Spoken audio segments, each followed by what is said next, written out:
Somebody needs to tell Steve the Obama room is on mute.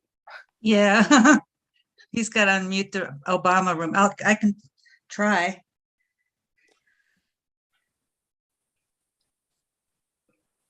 I'll try texting Lisa. But please feel free to wear a mask if you are more comfortable doing so, and certainly if you are not vaccinated or you are immunocompromised or have any symptoms of COVID or are a caretaker for someone who is immunocompromised or has COVID, please feel free to keep your mask on. And thanks again so much for being here. Do we have any first-time visitors to this meeting tonight? Any people who have been here the first? Got a couple people in the back. Thank you guys so much for being here. Any chance I could get you to stand up and say your name?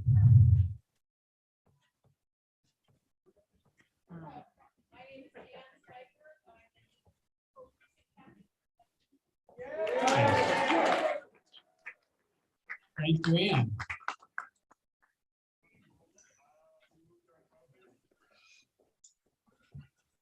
Well, welcome out of COVID hibernation. You sir?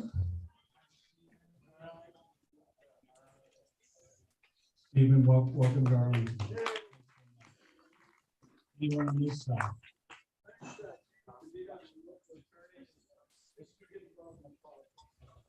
Thank you, James.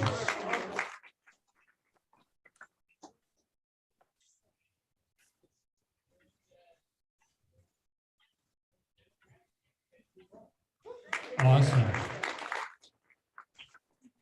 And Tony. Yes, ma'am. Short, I'm standing, but I'm short. I'm Heidi Kaplan. I'm sorry tonight to take over voter registration.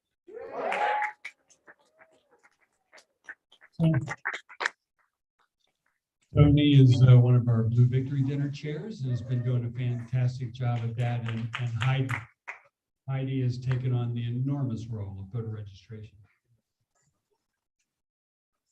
If anyone is interested in volunteering, please see Nancy Pilchin before you leave here tonight.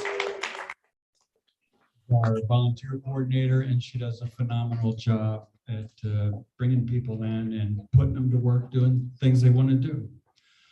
So welcome again, and I just want to say, you know, we're all here, I think, for the same reasons, because we love policy and good government, and we believe in the principles of the Democratic Party, and we want to make the world a better place.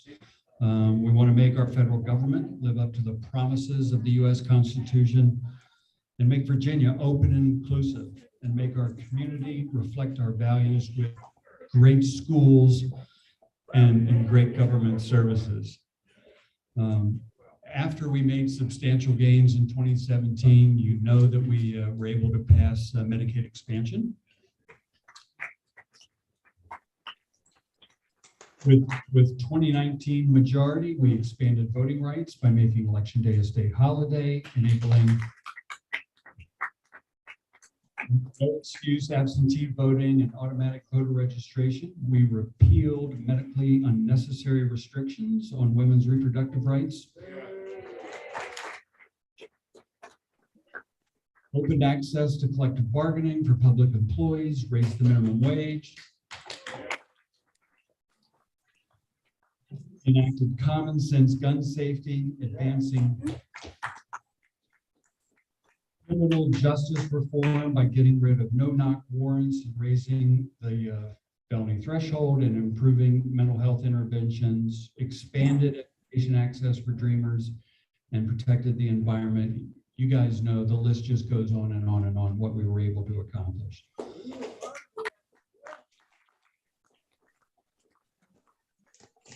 As we're finding out now, there is another side to that ledger. After the last November's election, where we lost the 3 statewide races and controlled the House of Delegates, we have seen the negative consequences. Attorney General Jason Miyares fired dozens of attorneys, including those in the Office of Civil Rights. The governor is banning CRT, something that is not even taught in our schools, to score political points, and is banning divisive language from our schools, whatever that might include. And then yesterday happened. A subcommittee failed to report out Senator Evans' amendment to remove the same-sex marriage ban from our Constitution. And the governor vetoed Patrick Hope's and Barbara Favola's legislation to allow Arlington to have an independent review process for criminal justice oversight. Everybody knows that is something we worked really hard on in this community over a long period of time. I know that our deputy chair was heavily involved in that effort. And Mike, if you want to take a minute or two and come up and share some of your thoughts on that, we'd love to hear from you. Hey, what's up, Democrats? I said, what's up, Democrats? Can't hear you. Y'all awake? All right, awesome. My body is here, but my mind is in Dominican Republic. I just got back from a 2-week vacation. So I know, welcome back, right? Steve, thank you for talking about that. The Community Oversight Board is something that's very important, not only to me, but to our community. It took over a year in the making, and it took a lot of voices really happening to bring it to life, I should say. In order for us to really look at today, we have to go back and look at George Floyd. Police officer kneeled on a black man's neck for over 9 minutes. Breonna Taylor also lost her life, and the only charges that those officers received were for the bullets that did not hit Breonna Taylor. We established a police practices group here in Arlington. Nothing really wrong with our police here, but we said, hey, you know what? Let's take an inside look at our police. Let's look at some of the national best practices. Let's see if there's an opportunity for us to do better. The police practices group submitted over 100 recommendations to Arlington. One of them was to implement a community oversight board, which over 100 people really worked on. The county board really did a good job at reaching out to civil rights groups, organizations, individuals. If you wanted to weigh in on this subject, you really had an opportunity to. There's a lot of back and forth. We didn't agree on everything, but we finally got it through. Patrick Hope, our delegate, he championed a bill for us. It passed both houses, and even the Republican-controlled House got all the way to the governor's desk. And based off of what we can see, a misunderstanding or misreading or a misbriefing of the language, he vetoed it. And the bill, mind you, was for Arlington County only, county manager form of government only. So we're the only jurisdiction in Virginia that applies to. And so stay tuned. I know our county board is really working to get a meeting with the governor to talk about next steps. But again, so many people really worked on this. And really, in order for us to strengthen safety in the community, we have to have transparency. We have to have oversight. And when government agencies resist oversight, for me, I'm an activist first. I rise up, I stand up even taller, I fight even harder. So stay tuned, lots coming down the pipe, but we're not going to let Governor Youngkin do whatever he pleases without giving him a good fight. So thank you, Steve.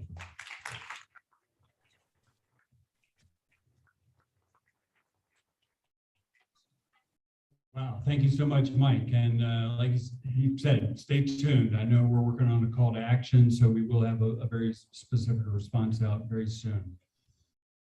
Again, we've gone over the mask policy.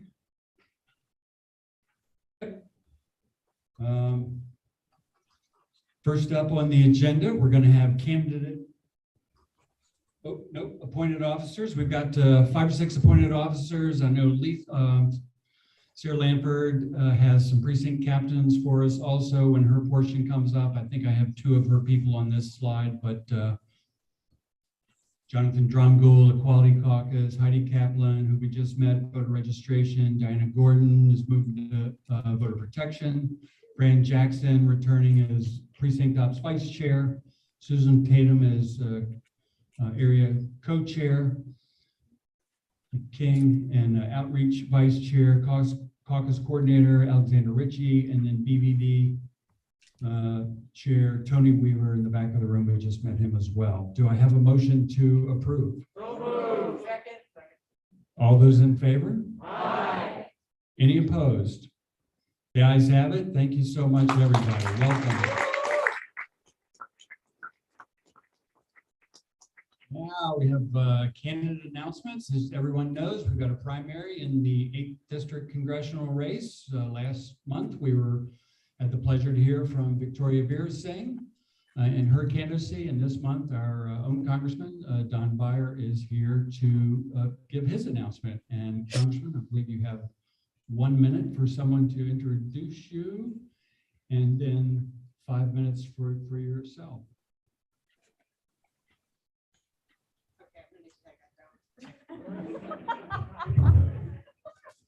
Not a petite person friendly microphone. Good evening, everybody. It is an absolute honor and a pleasure to be here introducing our fantastic Congressman Don Meyer to you this evening. I've had this distinct honor and privilege. I introduced Don at a 2018 joint campaign meet and greet back when I was the chair of the joint campaign. And during that intro, I talked about what I look for in a congressperson. And I'm going to bring that back up tonight because it still holds true. When I'm voting for a congressperson, I'm looking for someone who's intellectually curious. I'm looking for someone who's going to do the research, who's going to seek out folks with both the lived experience and the professional experience to come to the best answer. And if you've ever had more than a 2-minute conversation with Don, you know that he's the guy. Heck, he's the chair of the Space Committee. When I'm voting for a congressperson, I'm looking for an empathetic and compassionate leader. I want someone who leaves spaces better than he found them and who demonstrates deep care for all of those around him. Don lives out this empathy in every single interaction, and you can see it not only in his behavior, but in everyone who works with him. When I'm voting for a congressperson, I'm looking for courage. I want someone who's not afraid to do the right thing, even if it goes against the grain. Don has been a champion for the 8th District on so many fronts, including child tax credits, climate change, the Green New Deal before it was cool, and ensuring that hate crimes are properly documented federal offenses. So in sum, I look for someone who's going to fight for us every day without ever forgetting who he's fighting for. And with that, I am honored to introduce our Congressman Don Meyer.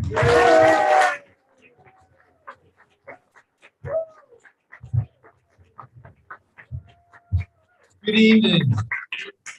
Good evening. Thank you for this opportunity to address you tonight. And Christina, thank you so much for introducing me, but even more so, thank you for serving on a school board in these fractious, unhappy times. You are very brave and loyal and heroic. Thank you.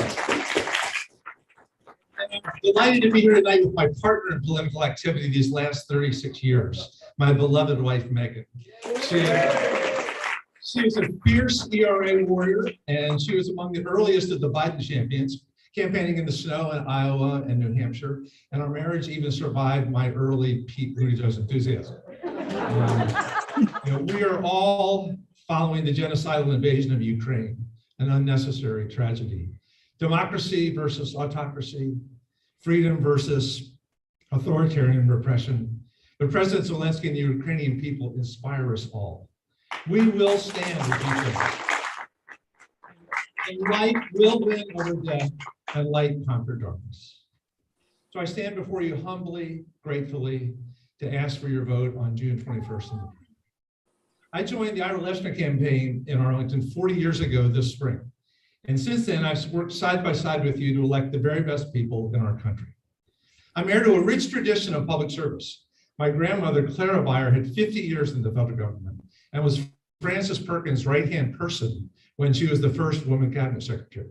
Both of my grandfathers were New Dealers who had entire careers as public servants. My dad was a career military police officer, my mother a teacher until she had 6 children. And grandfather Otto asked, at the end of your life, do you want to look back on a lifetime of accumulation or a lifetime of contribution? As time goes by, you accumulate lots of stories, successes, failures. I'll spare you, but I wanted to share just 3.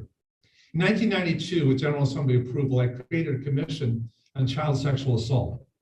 And over the next 2 years, we held hearings all over Virginia, which almost always went late into the evenings, because we had to listen to the stories of every victim. This is the greatest pain I have ever seen. But we made landmark changes in the way we hire people who work with children in prison sentences. We created the sex offender registry. We created the DNA databases. And perhaps our world is safer for children now because. When I was ambassador. You're coming in here too? As ambassador, I spent the bulk of my time on bank secrecy in Switzerland, right? But the most important challenge is closing the hole in the Iran sanctions, because Switzerland is where the Iranians came to arrange their centrifuges, to do their banking, and to trade their oil. But by the time we left, they couldn't cash their paychecks. And the Iranians had to come to the table, and they negotiated the Iran nuclear deal, which I think was the greatest achievement of the Obama administration. In my years in the House, I've tried to lead every major climate change effort: carbon pricing, permanent tax credits for renewables, cash incentives for electric vehicles, the first ever government payments for direct air capture of carbon. But the most significant, it was a couple of years ago when I founded the first ever Fusion Caucus to advocate to move fusion energy decades ahead in our lives. Clean energy from seawater and rock with no radiation. So this is the holy grail for climate change, and it's also the single best thing we can do to alleviate poverty around the world. And in 2 weeks, I'm happy to say I'm going to be the opening speaker at the first ever White House Summit on fusion energy. There's much more to be done, especially overcoming the persistent inequalities in wealth and income. I chair the Joint Economic Committee, and from baby bonds to abundant affordable housing to a commission on reparations, I'm engaged with every effort for economic and racial justice. Look, I treasure our opportunities to solve specific personal problems, over 5,000 in the last 2 years. 3 quick examples. Chuck was a homeless veteran, a recent heart attack victim, evicted by his landlord after a panhandling conviction, but today he has VA housing and VA healthcare. Kothar contacted us when the sister had a stroke and she was in an ICU stuck in Syria. And we got him an emergency passport. He got her out and they fled the country. Manal, a single mother, was in desperate financial straits. The IRS had lost her tax return, holding up both her refund and her economic impact payments. But Noah Simon, who's here tonight, got Manal her life-saving money right away. I was in the House Gallery last night for the president's wonderful speech, Building a Better America. The president asked us to consider Volodymyr Zelensky, one person, his life at risk, who has inspired the world to sacrifice for democracy and freedom. And he challenged us to do all we can for Ukraine, but also to save and restore our American democracy. Can we all do the best to understand the story of our lives? Why are we here? What difference do we make? Serving the US Congress has been the greatest opportunity I've ever had to make a difference in other people's lives. And I ask you for the opportunity to continue in the years to come.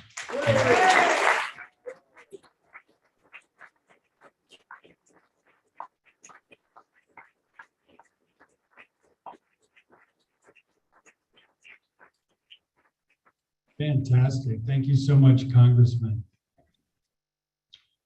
All right, so the main attraction of tonight is going to be our bylaws committee update. Woo! Sell it, Steve. Yeah.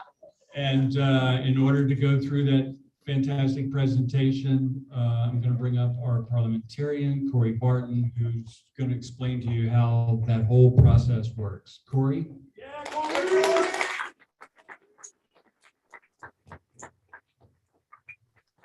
Much like Christina, cannot reach the microphone. How do we advance? Thank you, Steve. Okay, so for those of you who don't know me, my name is Corey Barton. I'm the parliamentarian for the ArlDems. It's great to be with you. I promise to be brief. So I just want to walk through the agenda very quickly for the Bylaws Committee update. So first, I'm going to give a little bit of background about what our charge is and what we're required to do by the state party plan. Then I'm going to walk through our timeline, so where the Bylaws Committee has, what we've done so far, where we intend to go. Then I'll talk about our plan of action. I'll also walk through the Bylaws Committee recommendations, our process, our next steps, and then I'll entertain some questions. Next slide, please. So just to give you a little bit of background, so the Democratic Party of Virginia State Party Plan does require our party to adopt permanent bylaws within 90 days of reorganization. So 90 days of reorganization is April 5th. So as you remember, Arlington Dems held our reorganization on January 5th. So 90 days from that date is April. So that is a requirement by DPVA. On the next slide, you will see our current temporary bylaws. Note that the Bylaws Committee is charged with reviewing our bylaws. So the Bylaws Committee is in charge with reviewing our bylaws, recommending updates to the county committee, and then the county committee does and disposes with those recommendations. The next slide, want to give a quick shout out to the folks who are on the bylaws committee. Want to salute their leadership, so you can see their names here. We met over the course of 4 different meetings. So we really we spent a lot of time together, and we worked through the bylaws pretty in depth. As you will see on the next slide, you can see the wording here is a little small, so I apologize. We held our first meeting on February 6th. So at this meeting, we walked through what the bylaws currently say, discussion of priorities for the committee members, things we believe that we need to prioritize and get change in our bylaws for permanent adoption. At the second meeting, we reviewed those issues a little bit more in detail and walked through a plan of action to make sure we can accomplish those goals. In our third meeting, which was on February 19th, what we did is we voted on a set of permanent bylaw recommendations for the county committee. And if you were at the steering committee meeting last week, the steering committee had an opportunity to look at those recommendations, provide some feedback for the committee, which the bylaws committee did take up at our meeting last Sunday. We reviewed those recommendations and incorporated them as the bylaws committee saw fit. And then at this meeting, what the purpose of tonight's meeting is to review those recommendations. And then at the April meeting of the county committee, the bylaws committee will be asking the committee to vote to approve. Next slide. So just to walk you through our plan of action, as I mentioned on a few slides ago, the time frame for developing recommendations is pretty tight. So you have 90 days. So in that time frame, the committee is charged with reviewing and coming up with recommendations. So to ensure that we were abiding by that timeline, the committee did prioritize a list of priorities to work through. So what the plan of action, the way we approached the bylaw recommendations was that everything where we had agreement, the committee did review and propose recommendations. On issues where there was significant difference between committee members and where there was not significant agreement, where we thought we needed more time to discuss and deliberate, those issues will be saved for further feedback and deliberation at future bylaws committee meetings. What I will say is that the bylaws committee definitely understands there's a lot of interest in our work. The bylaws, obviously, they govern how the county committee functions. And when I ran for this position, I promised an inclusive process, and I intend to live by that. And so what will be happening after the April committee meeting is the bylaws committee will be scheduling future meetings so that we can hear that additional feedback and entertain those additional recommendations that we did not have an opportunity to get to. So stay tuned for announcements about that. Next slide, please. So I'm going to walk through now the recommendations our bylaws committee did make to our for the purpose of adoption of our permanent bylaws. A priority for the bylaws committee was recommending that the $25 fee to participate in reorganization. The recommendation of the bylaws committee is that that fee be removed. And in addition, the committee, in standard practice with all our other operations, is recommending that on committee applications for membership, that folks part of the county who are applying for membership sign a pledge attesting that they support the principles of the Democratic Party as is standard through all our operations. We also recommended some edits to incorporate the county committee's inclusion and equity policy. If you remember, the county committee adopted that policy during our last committee. So that you will see that in the party's discrimination clause. So the bylaws contain a provision called the discrimination clause, which notes that no county committee member can be forced to support a candidate who is espousing discrimination on the basis of certain things. And among those are many protected classes, which you may be familiar with. So there were some edits to that to make sure that was pretty standard and conform with the inclusion and equity policy. What we also recommend adding to the bylaws is a provision that makes clear that the county committee can use electronic voting to conduct its business and establish a quorum. Additionally, clarifying, this is already in the bylaws, but we thought it should be made a little bit clearer is that all steering committee votes are simple majority votes. So anything that is voted on simply needs a simple majority to pass.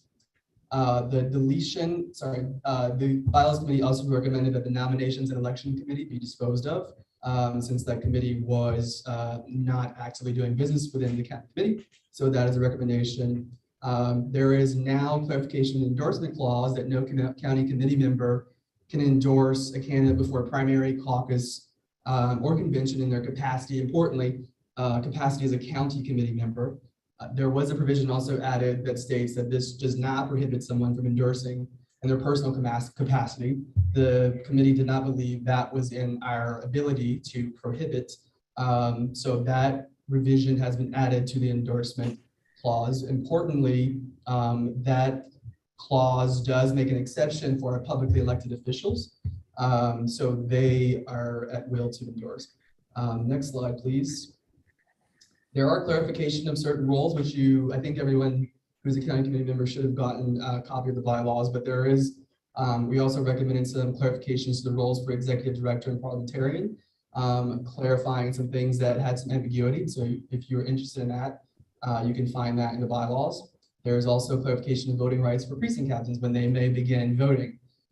The bylaws currently does not define an associate member. The bylaws committee has not yet come to an agreement on what an associate member of the party is, but we did note that if we were going to eliminate fees elsewhere in the bylaws, that should also be part of that. So you will note in the new version of the bylaws is that to be an associate member of the party, you do not need to pay a fee to do that. There is a global change in the recommendations to refer to the county committee and not ACDC. We are striving to make our party inclusive, and we believe that is a step that we should take to do that. There is also a global removal of gender-specific pronouns. So throughout the bylaws, we found plenty of references to he, she, etc. So there is a global removal of that to change that to they, their, them to be more inclusive. Additionally, one of the things that we believe comports with legislation that has been passed in the Virginia General Assembly and believe comports with the ideals of who we are as Democrats is that there has been a change to allow folks who are 17 years of age, they can be party members, members of the county committee if they will be 18 years of age by the time of the next general election. So an important change that we are excited to recommend. So again, I did mention the process, but I want to go back and just note that the bylaws committee, again, we held 3 meetings to develop recommendations, another one to review that feedback from the steering committee and the county committee. There was feedback solicited from the entire committee, and I believe we received approximately 30 responses from county committee members. It was pretty substantive and robust feedback, which we're excited about. So next slide, you'll see moving forward in terms of our next steps. As I mentioned tonight, we're presenting these bylaws. Our bylaws require that they be presented at one county committee meeting and then voted on at the April or the next county committee meeting, so that'll be April 5th. And the bylaws committee, as I mentioned, will be holding some additional meetings after April to entertain those additional topics we were not able to get to.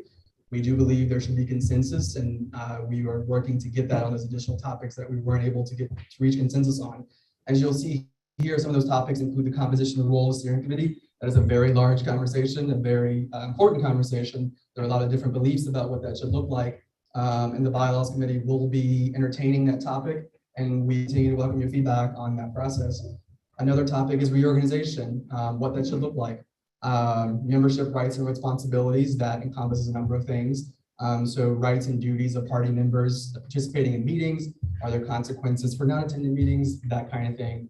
Voting rights for party members, that's really expansive as well as officer roles. There is a lot of duplication that some county committee members and steering committee members see between certain officer roles. So we are working, we'd like to work to clarify that so there's not duplication and to ensure that folks understand the nature of the different roles. Now, that concludes my presentation. I'm happy to answer questions, Bob. Thank you. You mentioned there are a bunch of changes that are going to be in a second batch. Have you given thought to having that second batch be subject to a majority vote rather than a 2/3 vote? I think one of the reasons are panicking that their changes are being shoved to the second batch rather than the first batch is the first batch is adopted by majority vote, and unless they change the amendment language, the second batch is subject to two-thirds vote. Thank you, Bob. That question has not been entertained by the Bylaws Committee yet, but we're happy to discuss it. Next question. Yes. Kind of overlapping with,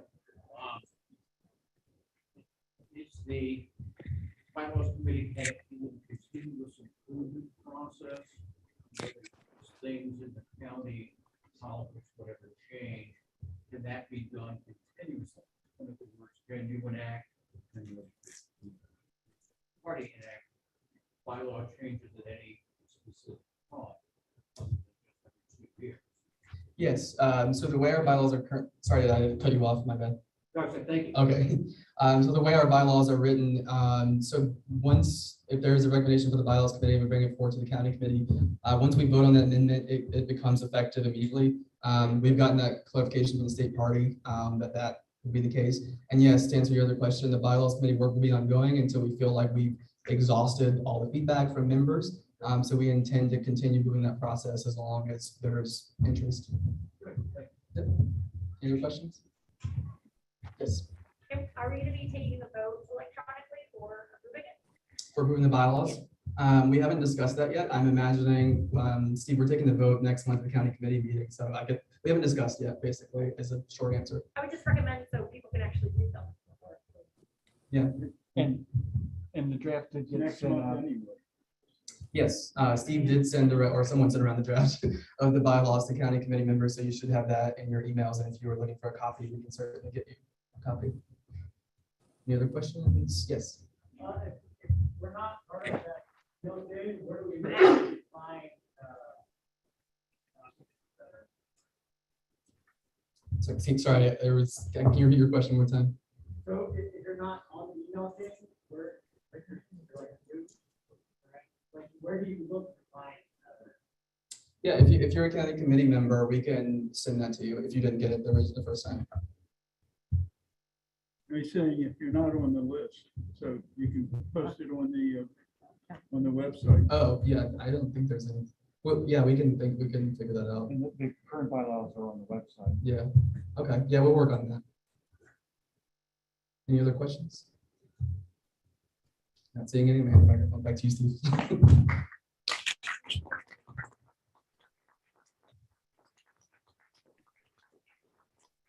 Thank you so much, Corey. A really important task that we do every 2 years. And Corey has been phenomenal in ushering his committee members along and keeping us honest, coming up with good revisions, I hope, for the committee.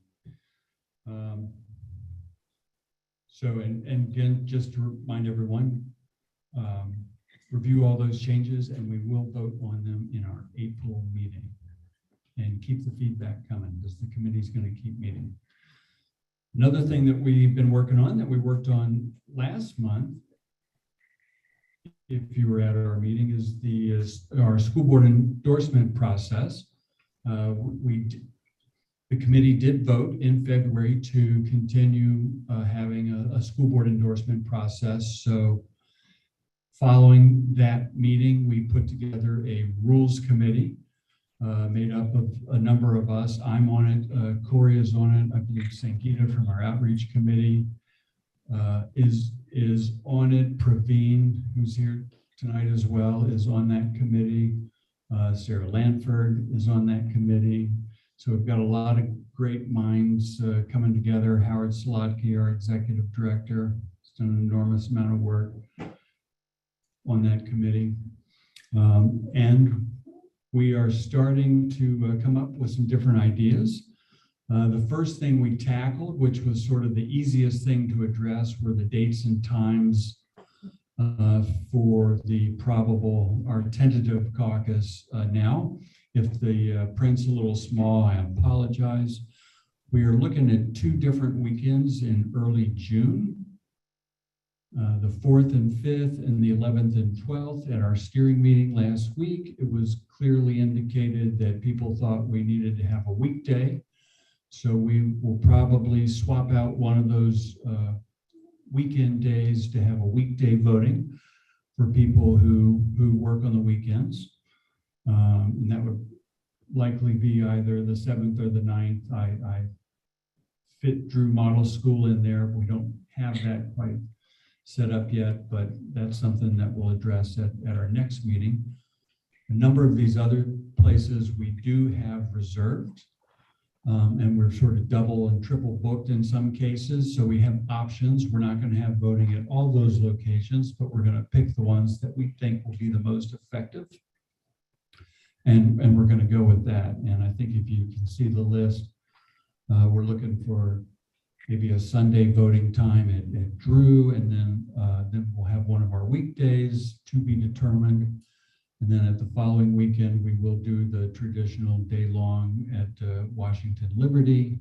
That tends to have the biggest parking lot, but we're also looking at places that are metro accessible and looking at places that are in South Arlington.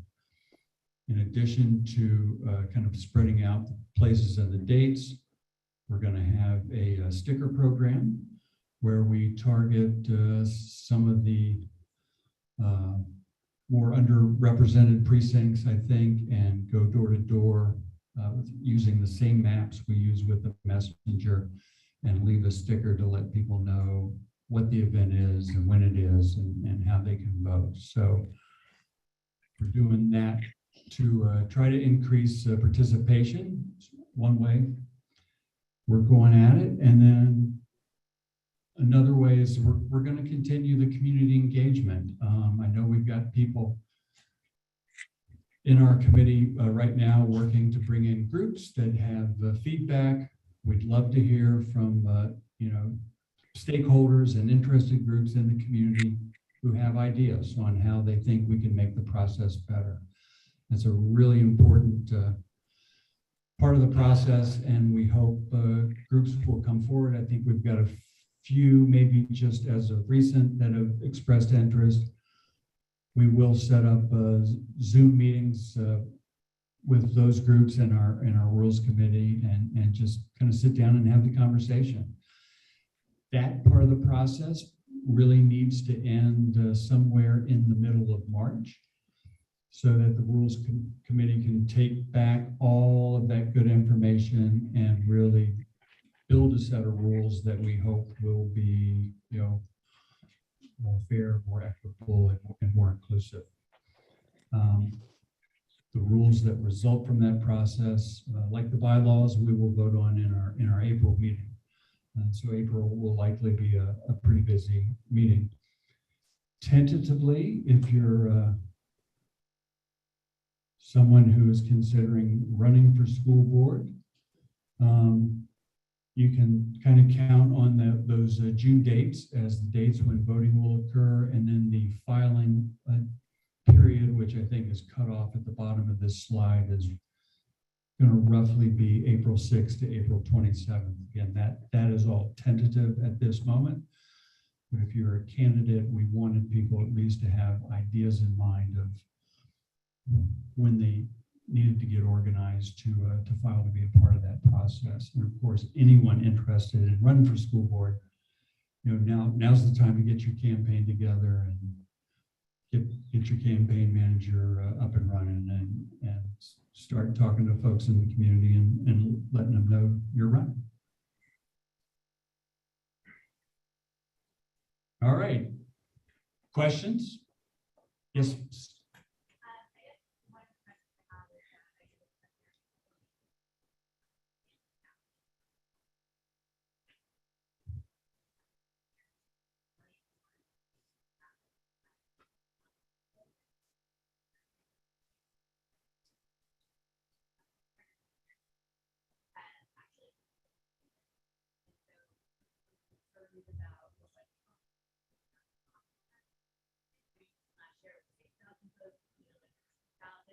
And only about 30 people actually. So like early online voting was a big part. Great question. I appreciate that, Katie. So we did look at online voting. Last year when we did it, the county committee received a $60,000 grant in order to enable us to afford the program that allowed that voting. That process was started back in December of 2020. And we really didn't get started on this process until February of 2022. So on the one hand, we felt that the time frame for acquiring that grant was just not there, and we would not be able to have access to those funds.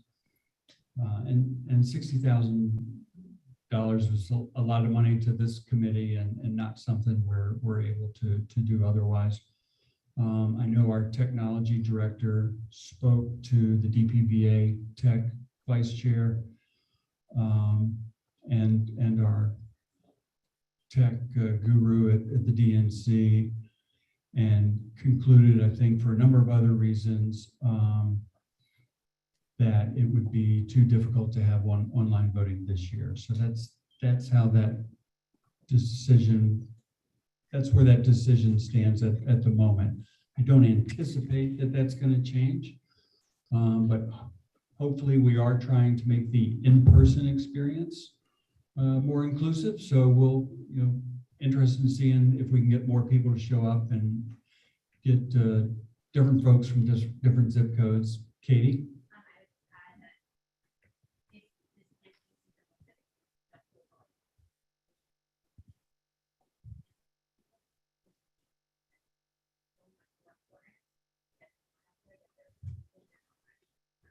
Yeah.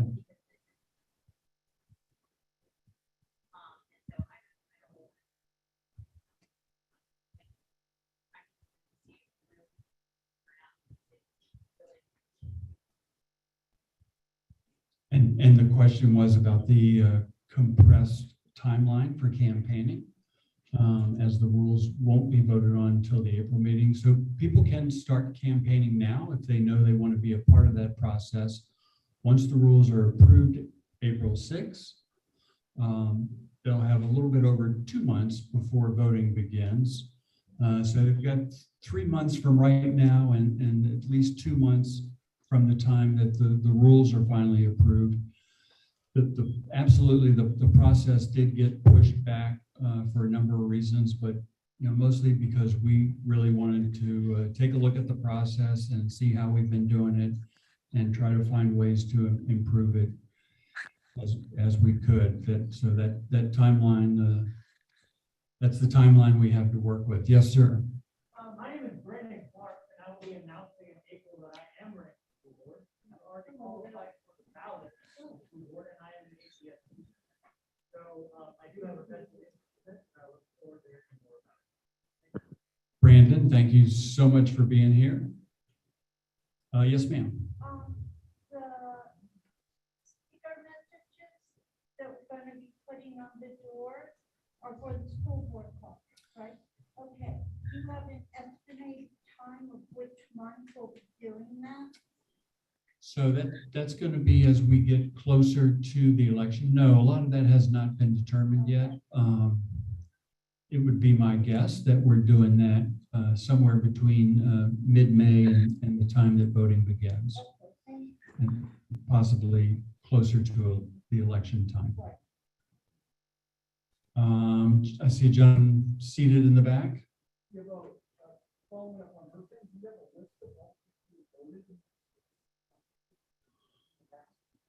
So there is a voter database that has a list of people who voted in various caucuses over many years. I don't have the answer right off the bat. On any given year, I think we've often had anywhere between 2,000. One year we had a sort of a joint county board, school board caucus. I think there was 6,000 in that process, but it varies year to year depending on what the issues are at schools.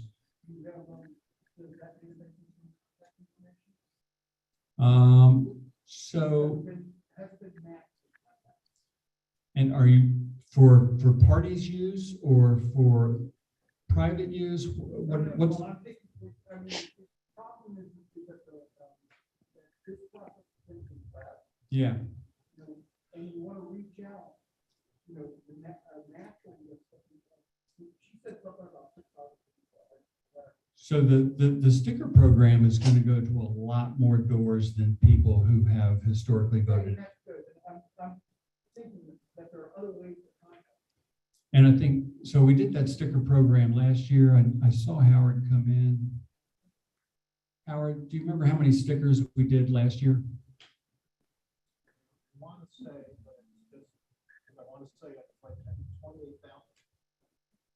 So last year we did 28,000. I would anticipate it would be a similar population this year, but yes, ma'am. Hi, I was just wondering.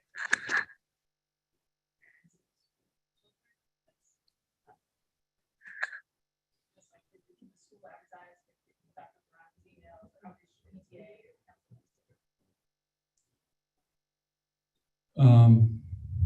I'm hearing no over in this end. We'll definitely be doing outreach to different neighborhoods, different community groups. School board chair Barbara Cannon. Yeah, can I just say, I think it kind of helps PTA with in a nonpartisan way, care, and informing that they're not APS, they're assembly. APS is not voted, but out endorsing it.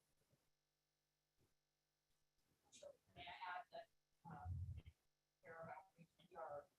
I have all the lots by department organizations, so we've got the organization, but it's one that makes it happen.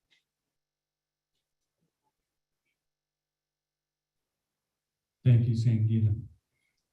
And to our virtual audience, those questions were regarding the universe for the sticker program. Answer came back last year. We did about 28,000. Be across different zip codes and different neighborhoods. And the other question was with respect to whether or not we could promote this event to PTAs. And I think our school board chair, Barbara Cannon, suggested that as organizations separate from APS, that some level of communication could probably carry forward there. Katie.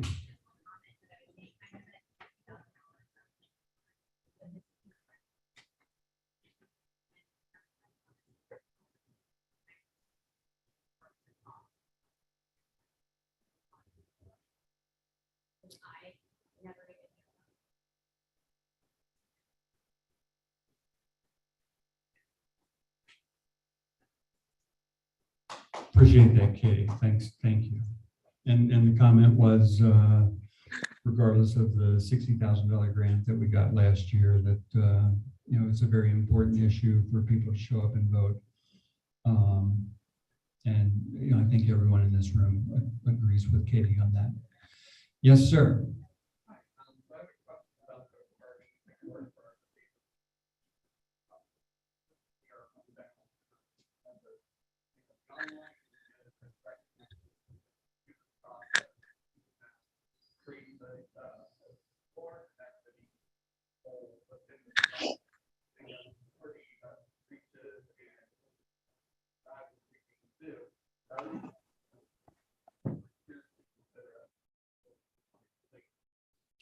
Appreciate those remarks, and for the online community, it was with respect to persons with disabilities and how important online voting or absentee voting is in order for them to participate.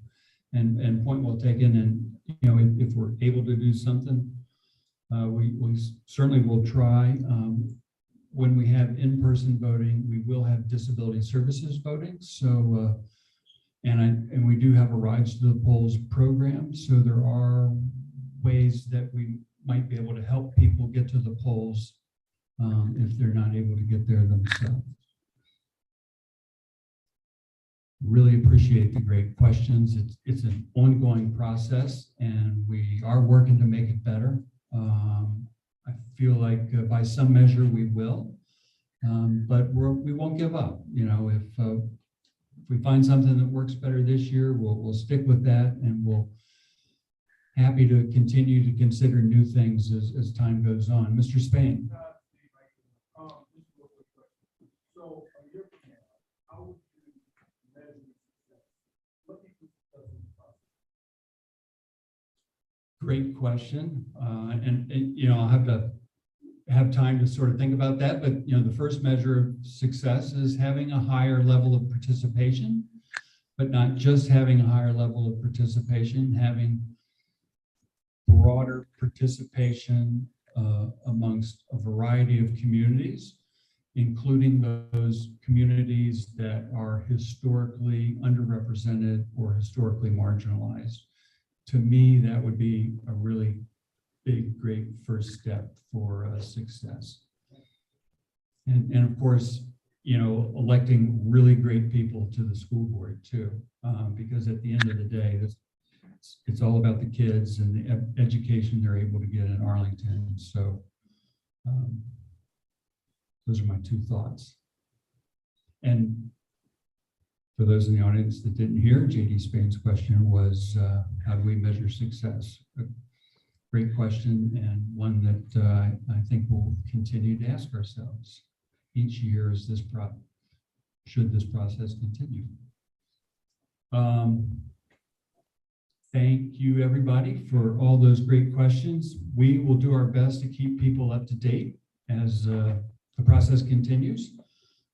Really hoping that we'll have robust conversations with lots of different groups. I know Sangeeta is saying, yes, we will, but folks, if you know groups who are interested and want to have the conversation, we are open for business and open to hear your ideas. So until about mid-March. Next on the list is the DPVA reorg. As many of you know, this Saturday is the 8th District Convention, where we will elect our 7 members to the 8th District Committee, 4 men and 3 women. A number of the candidates are here tonight, and we are going to have 1-minute speeches from each of them. But just roughly a little bit on the process. Again, the 8th District Convention is this coming Saturday. The filing deadline for people who want to vote in that process has passed last Friday. So everyone who is a delegate for that process will receive a link to join the Zoom call for 10 a.m. this coming Saturday. I believe our Senator Tim Kaine is going to be speaking amongst other people. The voting process will be online. Ballots will go out sometime after the start of the meeting, I believe, and will remain open through Sunday morning. So people will have 7 p.m. Saturday? Sunday, okay. 7 p.m. till Sunday. So hope everyone that has signed up for that will participate and vote. Hey, Steve, Yes, ma'am. how do you find out if you actually are a delegate? I registered you on, they like email you, or what's the We can check that for you. If you're in Marines camp there and you're not sure if you're listed, please ping me or ping any one of the candidates. Everyone received a list of names of people who became delegates. We don't have any of your contact info, but we do have a list of names of people who are delegates. So we can easily check that. Probably, if you're not receiving emails asking for support, you're probably not on the list. Yeah, there you go.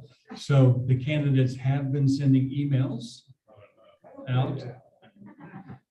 If you have not received any emails from any candidates, there's a good chance you're not on the list, but we can check it for you. Andrew. Tonight, you've given the opportunity for candidates to make their case, but I'm wondering, during the convention itself, candidates have a chance to speak at all? No. So, correct. Which is one of the reasons we wanted to do candidate speeches tonight, just to give people an opportunity to talk and make their case. Follow-up question, Andrew? You also asked for a show of hands who are delegates. Oh, yeah. In the room tonight, who is a delegate or voter at the 8th District Convention on Saturday? I know we've got a lot of candidates here, so thank you guys for being voters and candidates. Please talk to all these people before the meeting's over. We did have a resolutions committee put together a robust package of resolutions.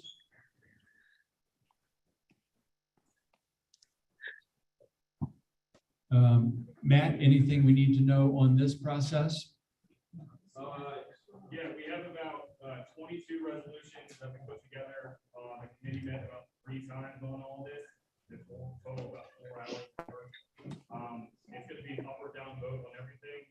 I still have to put it together so I can send it out to everybody to the listserv, but you will get it not tomorrow morning, then at least tomorrow night. So I'll be working on that. Just keep an eye out for it. You have to vote on every single one. You can't debate specific ones or anything. So that's all I have. Fantastic. So look for that resolutions package sometime tomorrow from Matt. All right, here, this is the list of all the candidates in Arlington County, Virginia. So we know how to do it in Arlington. We have people that want to participate, and these are all great folks, and I know they're deeply passionate about getting involved in state politics. As someone who has served 2 terms on the 8th District Committee, I will tell you it's been some of the best and most fun work that I have done in Democratic Party of Virginia work, because you get to meet people from all over the state and share ideas, and it's just a lot of fun. So next up is we're going to do and I'll go back, Herschel. Whoops. We had 2 people send in video, 1 video and 1 audio, or at least 1 video. Steve, you just want to explain that the boys and girls run separate elections. They do. When you get your ballot on, the comment was men and women run in different elections.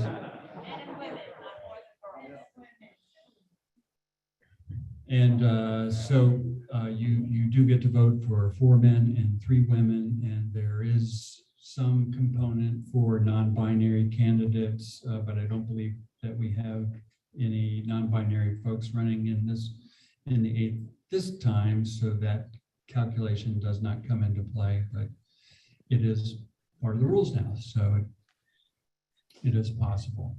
I don't think we have established a speaker order, so I'm happy to go down the list as it is written. And each candidate gets 1 minute. Is Fatima here right up in the front row? I'm going to go sit over there, and I'm going to start my timer, and everybody gets 1 minute. When I flash the 1 minute card, I will shout out the next name, and people just kind of keep it coming.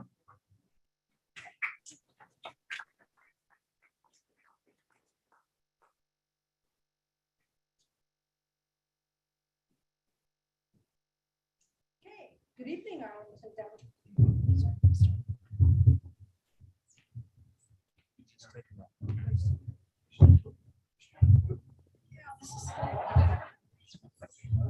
Always have to adjust the height.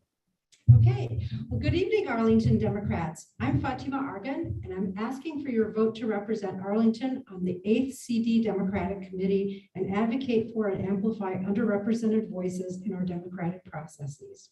I've been honored to serve Arlington Dems in increasingly responsible capacities over the past decade. As a child of immigrants and member of a minority religion, I created and continue to lead the Interfaith Caucus, organizing ArlDems' signature Interfaith Eid celebration, now in its 5th year, and bring together communities to challenge divisiveness and promote understanding and unity of purpose in alignment with democratic values. It's why I helped form and now lead the Equity and Inclusion Committee to welcome everyone on the democratic ideological spectrum. Unity will be critical as we head into the 2022 elections, and we need everyone on board to regain our majorities in Virginia and support the greater agenda to build back better. An effective DPVA is a place where all people and ideas belong and are included. Again, I humbly ask for your vote. Thank you.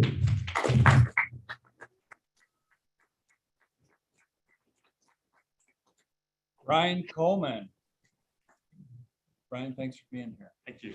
Yeah, Brian.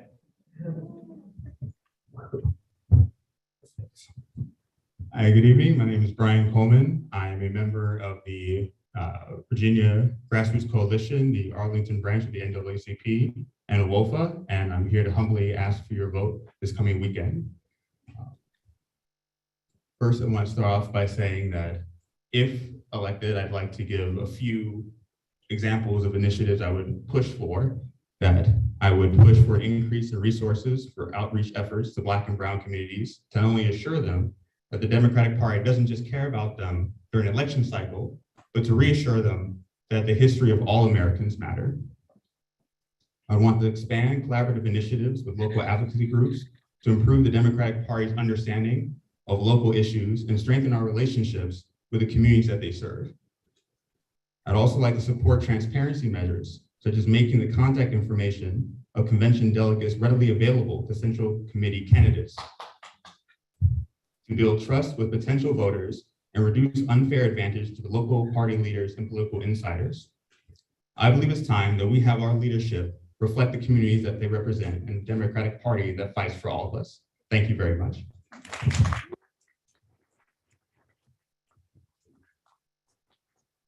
Charlie Conrad. Hey. Hi, everybody. I'm Charlie Conrad. And if you filed to be a delegate to the 8th District Convention this weekend, I want to ask you to please consider a vote for me. I'm a grassroots activist that got my training with the Obama campaign in 2008, and I've been hitting and getting it ever since.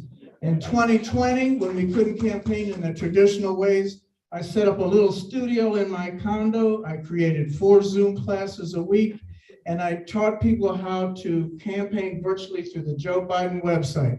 I started on June 1. I went to November 2. I was able to train 843 people. And the people that look at those numbers in the sky and all that told me that that equaled out to 50,000 votes into targeted states that Joe Biden won. I know how to do things. I know how to get things done. I want to ask you delegates to please consider a vote for me so I can continue to serve Arlington before the 8th District Committee and the Democratic Party of Virginia. And if you want my long version, I have it right here. Thank you.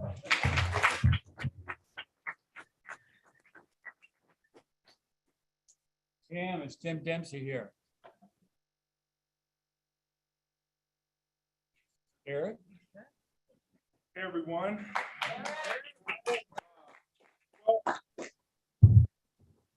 That's too low, huh? This CDC supposedly says COVID is over. Well, it's not, but you know what? He's here, Youngkin is in his gang.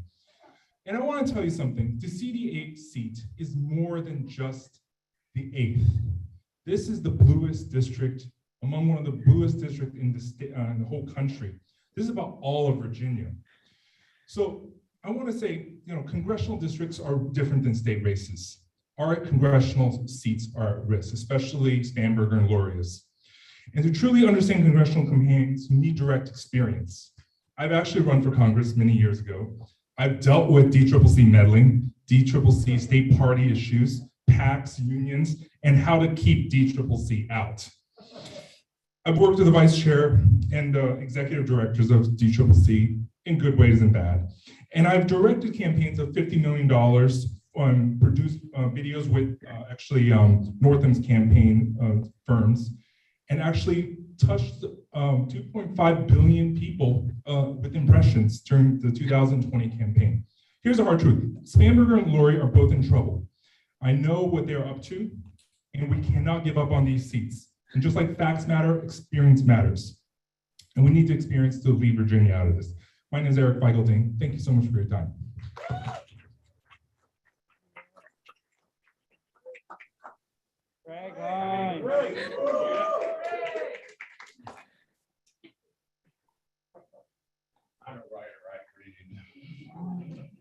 I'm Craig Hines, asking for one of your 4 male votes. First of all, I am a Charlie Conrad Democrat. I understand profoundly the difference that the modern Democratic Party has made. I'm a gay senior. I knew Stonewall, and I'm on Medicare. I'm a solid, unapologetic progressive whose outlook has always been grounded in diversity, equity, and inclusion. I'm ready to help examine how Virginia Democrats regain our edge in the Commonwealth's political and policy agendas. I am unequivocally pro-choice, pro-worker, pro-green, and anti-gun. I've been a precinct captain in Arlington about a decade. Before COVID, I was a virtually full-time volunteer for Democrats across Northern Virginia. Ask Danica, ask Carissa, ask Josh Coe. I've done the snow with Jennifer Wexton and sweltering heat with Adam Evan. I've knocked, I've phoned, I've driven candidates and volunteers. If I were any more grassroots, you'd have to water me with Miracle-Gro. I've been endorsed by a lot of Arlington Democrats. Please see my full list. The inestimable Kim Phillip has decided not to run, but I treasure her endorsement. 2 years ago, I was elected to the 8th committee to fill a vacancy. I now ask for the election to a full term. Thank you, and onward.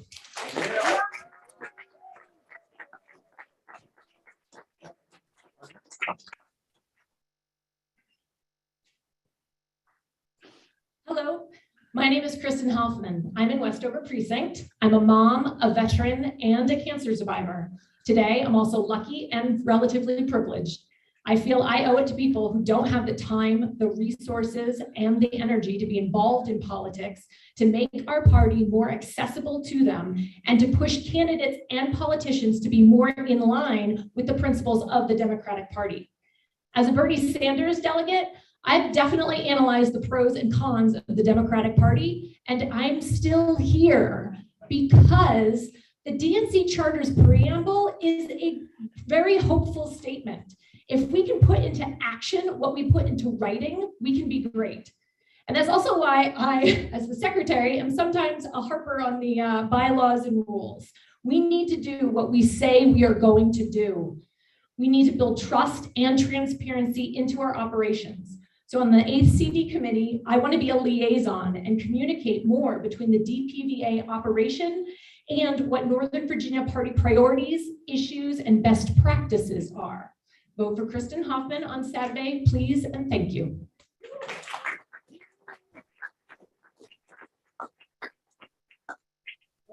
Thank you.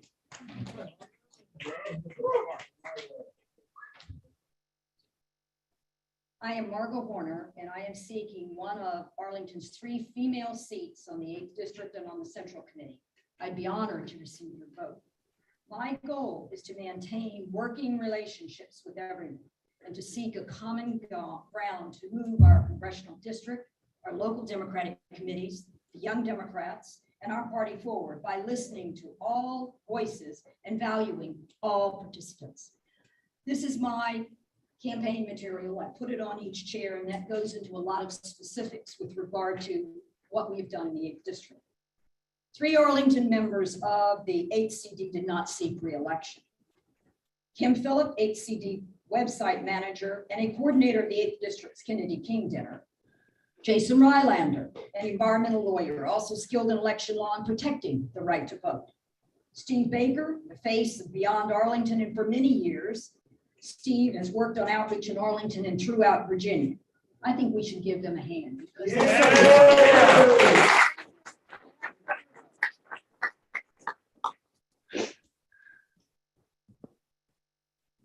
Maya Jones.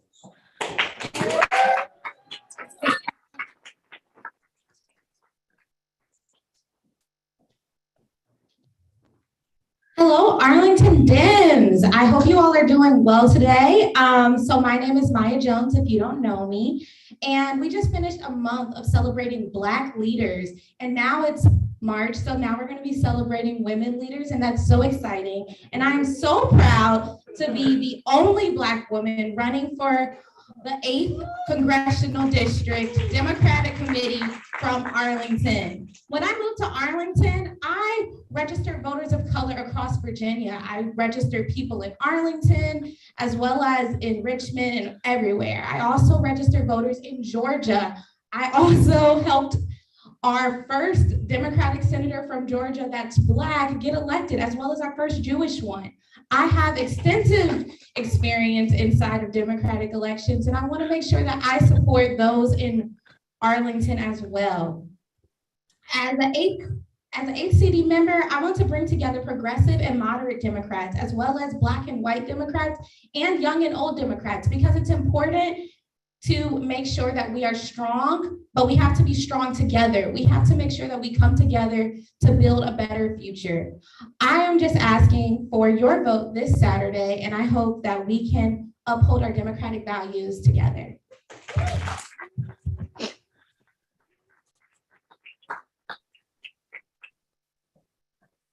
Samantha Litchford. Thank you, Samantha.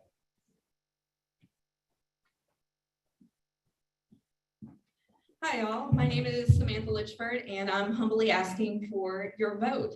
So I'm new to Arlington. I'm not going to lie. I just moved to the Roslyn area a couple months ago. I'm from Southside Virginia, if you can't tell by my accent, where I've spent the majority of my life. But Arlington has welcomed me with open arms, and I just got appointed as co-chair of the Arlington Young Dems Labor Caucus. There's a longer acronym for that. So very excited to be a part of that. Prior to moving to Arlington, I served as a Campbell County Democratic Committee chair for 2 years.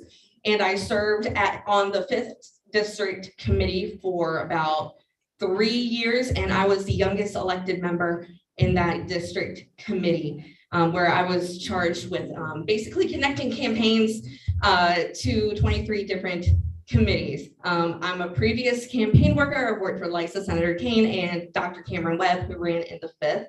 And my biggest vision for the 8th CD is to put forth resolutions and policies that not only benefit us here in the 8th and in Arlington, but for Democrats across Virginia, whether they're in Southwest Virginia, Southside, or Hampton Roads. We need to be a unified party and do what we can to make sure that every Democrat is listened to.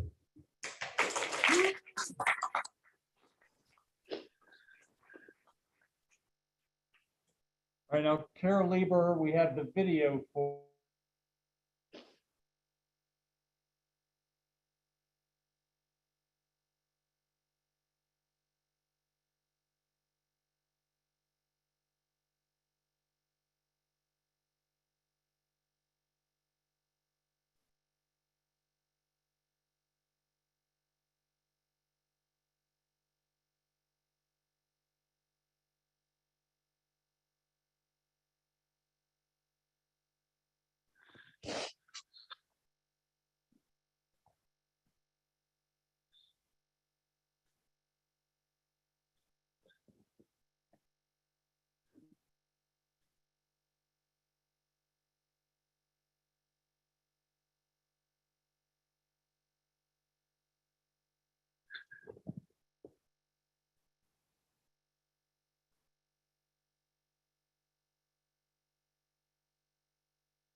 I think we also lost visual. I can't hear anything. And the sound has been terrible throughout the meeting.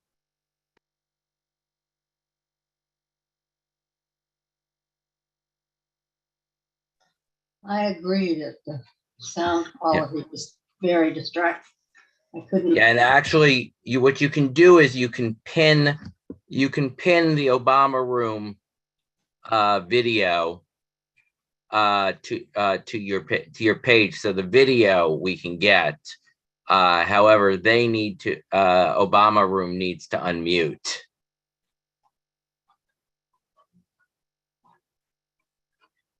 How can we get that message to them? Send them a chat. I already put it in chat. It's already out there. Yeah, and I actually pinged them as well.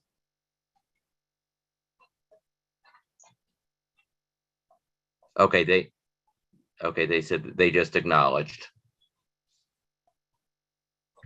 I find that for better sound, if I use earbuds, it makes it a lot better.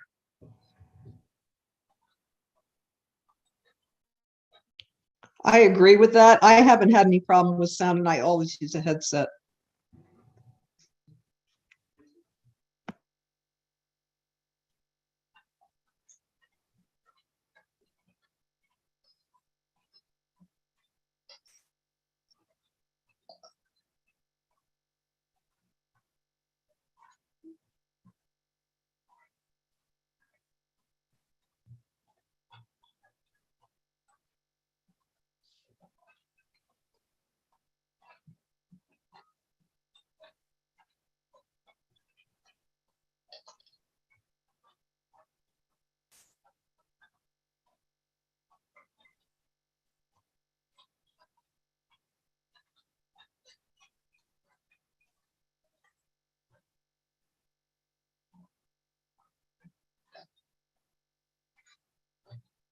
I'm still not hearing anything.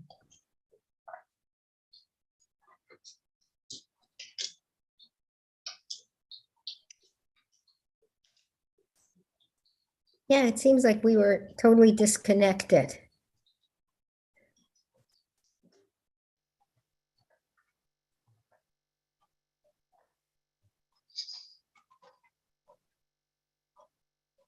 At least if I'm your 2, 3, or 4, that's all I want. So I appreciate that. Thank you so much.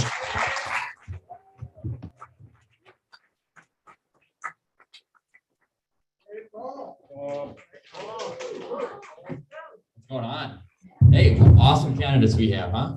My name is Paul Rees. I am a first-generation college graduate. I'm a policy professional, a Democratic activist, and campaign organizer who in 2021 was a co-chair of the joint campaign, and in 2020 led Joe Biden's presidential campaign here in Arlington.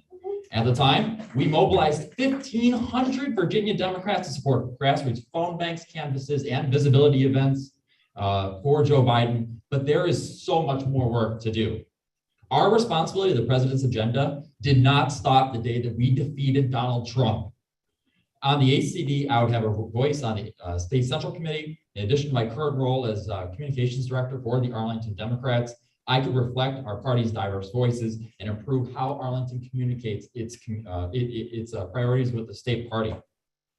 I hope to build consistent messaging between our caucuses, our functional areas, and the state party. And I'm asking for your vote on Saturday. If you want more information about me, I have a website, it's paulfor8cd.com. I'll ask you to visit it, and thank you so much.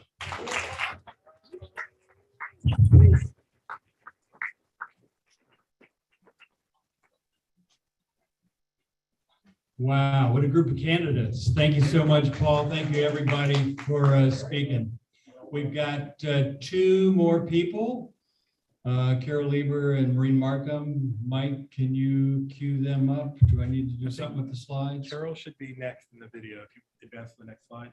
All right. Is that you, Liz? Oh, okay. Okay, click it one more time. Hold it. I need to bring them back.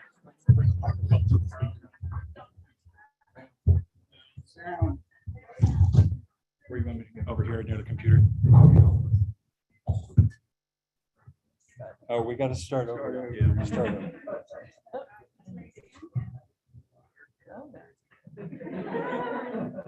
You're like you. All right. I'm up in Boston helping my mom with some medical appointments, and I'm getting ready for my volunteer shift at the church that I was raised in. the First Baptist Church of Temecula Lake. I'm standing in front of the church. And we have a food justice program. I volunteer here twice a week when I'm in Boston. I come up about every 6 weeks and do that. And I do that because I remember what it was like growing up with food insecurity. I love the program we have here at the church. Anybody can come up. There is no income requirement. Anyone who needs food can come to the door and get food. So I'm getting ready to go into my shift, but I wanted to ask for you to please review the materials I'm sending out, and I ask for your vote as your representative to the 8th Congressional Committee. I live my democratic values in action, and that's what I'm doing now. Thank you. So much, Carol. Fantastic. Now for Maureen. All right.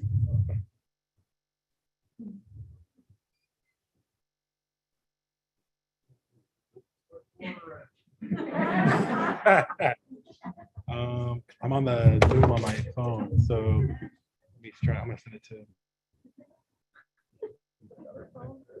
How many phones do you have? Too many. Okay, let's try it on this one.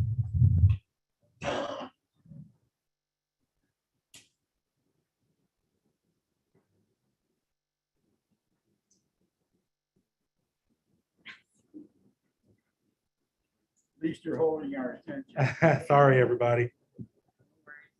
Sorry, I'm gonna leave the Zoom real quick, and then I'll come back in. I can play this. Here we go. Let's just try this.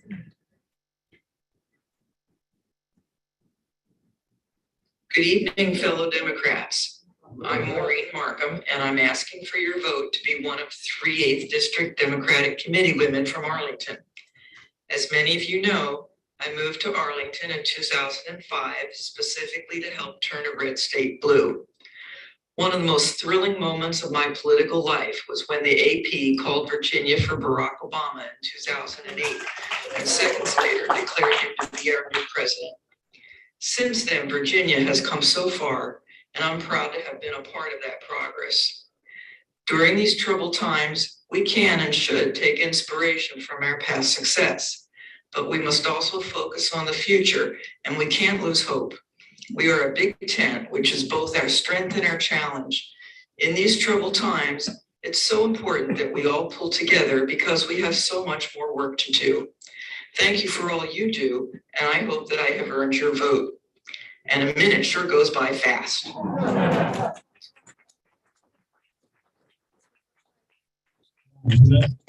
That was a great way to end. Thank you, Maureen. Let's see. All right, great. So that is the reorg portion of the meeting. And now I'm going to turn it over to Sarah Lanford for our precinct operations report.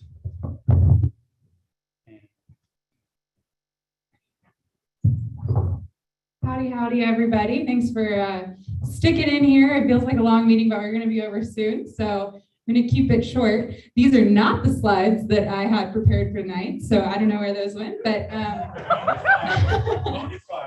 keep going. Okay. Okay, here we go. Back on track. So we have not approved our new precinct captains, correct?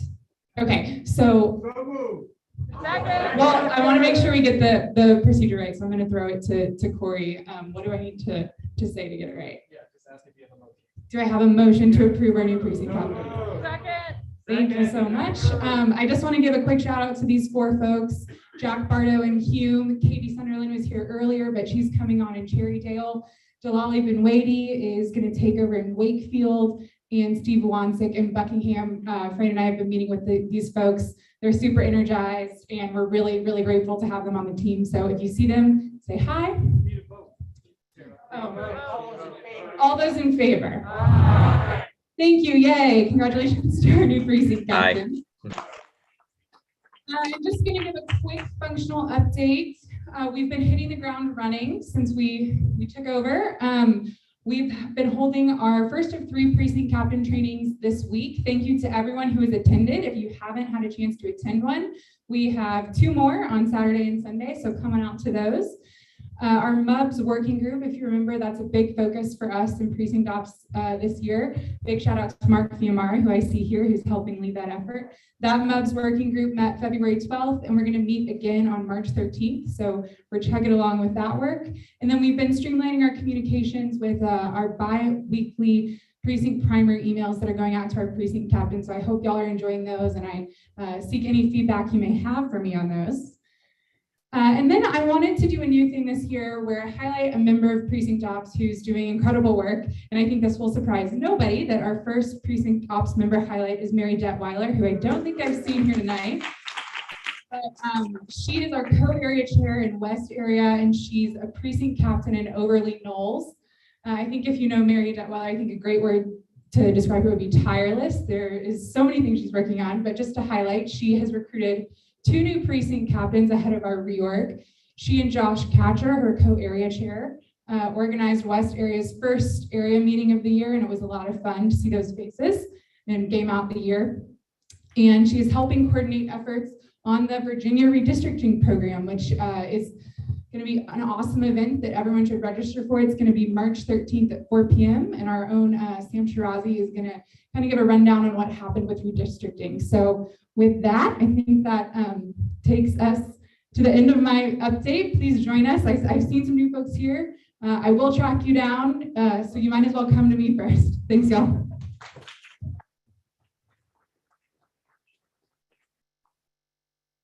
And Sangeeta.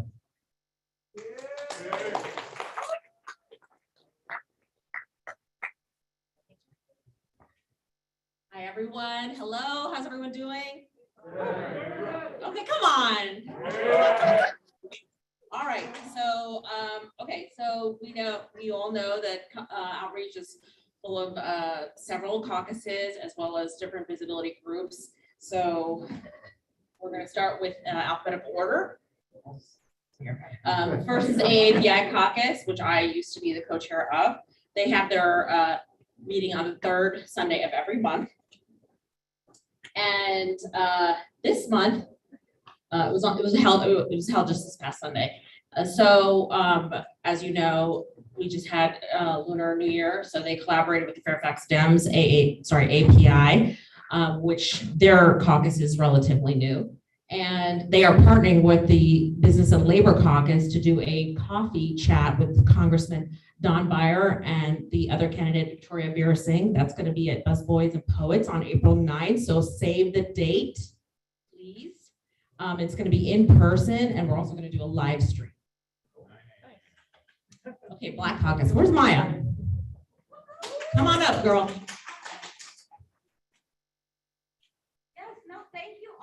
Everyone who came out to the Black Caucus, Black Excellence panel. It was really great to see such a great turnout. So it was really exciting to have all of y'all there. We had a great lineup of panelists, and you should go online and watch it. We have it on the website. Tinley has it's on the AYD website. So we're really excited about that. This is our 3rd annual one, and we're really proud of it. And stay tuned for more things from the Black Caucus. Our next really big thing will probably be Juneteenth. And so I expect to see all of y'all there, because there's not a lot of, I saw 32 folks online Friday. And so you have a second chance in June to help support our Black Caucus. So excited to see y'all there, and I'll be holding all y'all accountable come June, where we can see all those pretty faces maskless outdoors in the sun.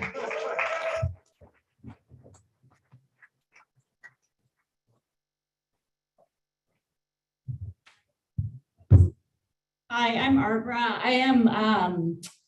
I'm the chair of the Business Caucus side of the Business and Labor Caucus. I don't think Keith is here tonight, but he does hold Labor Caucus meetings Thursdays at 6 p.m. Every other Thursday, I think, right? He's on a twice a month schedule. On the business side, we are really focusing to continue to focus on supporting our small businesses. As we've been reminded, February was Black History Month. Just because it ended doesn't mean you can't support a Black business. I noticed that the NAACP is sending out a small business highlight, NAACP Arlington. I think they did at Dido. There's great Ethiopian foods that are Black owned. And of course, March is Women-Owned Business Month. So we encourage you to always get to head to labor. Anyway, support your local small business, and please share it on the Arlington Dems social media. And the other thing that we are trying to do that we would love to have help with is engaging more with the bids. These are the business improvement districts that bring together businesses, neighborhood associations. There's one in Roslyn, there's one in National Landing, and there's one in Ballston. And there's similar organizations along Columbia Pike and Langston Boulevard. So we'd love to have more involvement. Please start by subscribing to their newsletters, because they also highlight a lot of nice local owned businesses. And finally, we are going to be meeting again in person. I think we'll be switching our meeting to the third Tuesday of the month, at least for spring. So March 22nd, please join us 7 p.m. at East West Coffee and Wine, locally owned small business right up the street. And do you want me to do labor?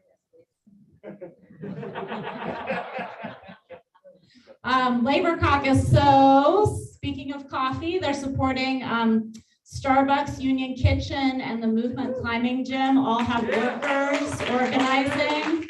I know that Steve included in the Arlington Dems email some calls to action that you can join to support those workers. And the group, some of the group who are able to tour the Carpenter's Apprenticeship School. And I think they've been working a lot talking with APS about expanding these kind of good construction jobs in our county, which are very needed, and supporting county and school employees that are organizing. I think the county employees has happened, right? And the school employees, it's in the works. And here we have the information on the Zoom meetings. So yeah, keithwillis@gmail.com, and he will hook you up with the meeting information. Thank you. Great. I'm going to hand it over to Mike. Thanks, Sangeeta. For anyone who doesn't know me, my name is Michael Angeloni. I'm the Vice Chair of the Arlington Democrats Disabilities Caucus, filling in for Daniel, who can't be here tonight, but he is watching us. Hi, Daniel. So we meet on the third Sunday of every month as well. So our next meeting is going to be on March 20th at 2 o'clock. Hope to see you all there. Next slide, please. It doesn't matter, I can keep talking.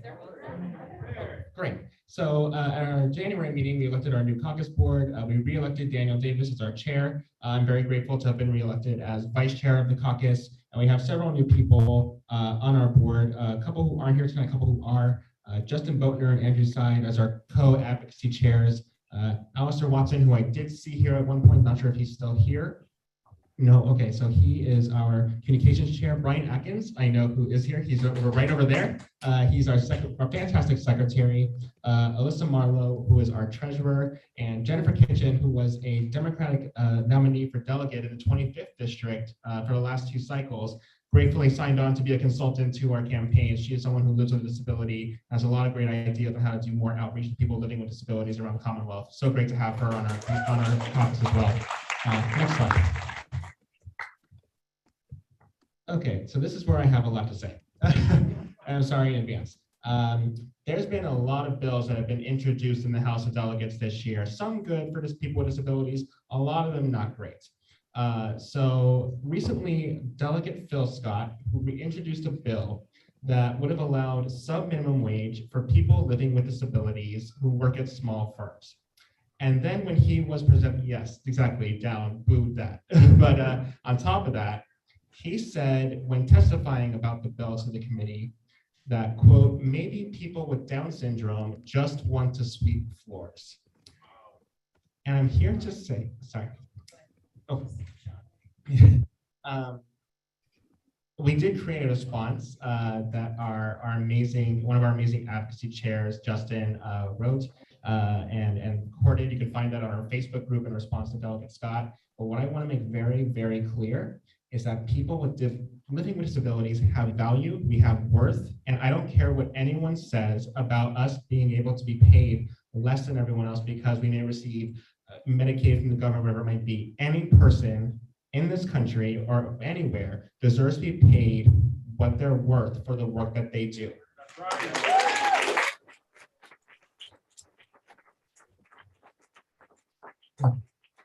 And this says very clearly, if Republicans want a war with people living with disabilities trying to take away our rights, they're going to have to go through me, and they're going to have to go through the rest of this Disabilities Caucus.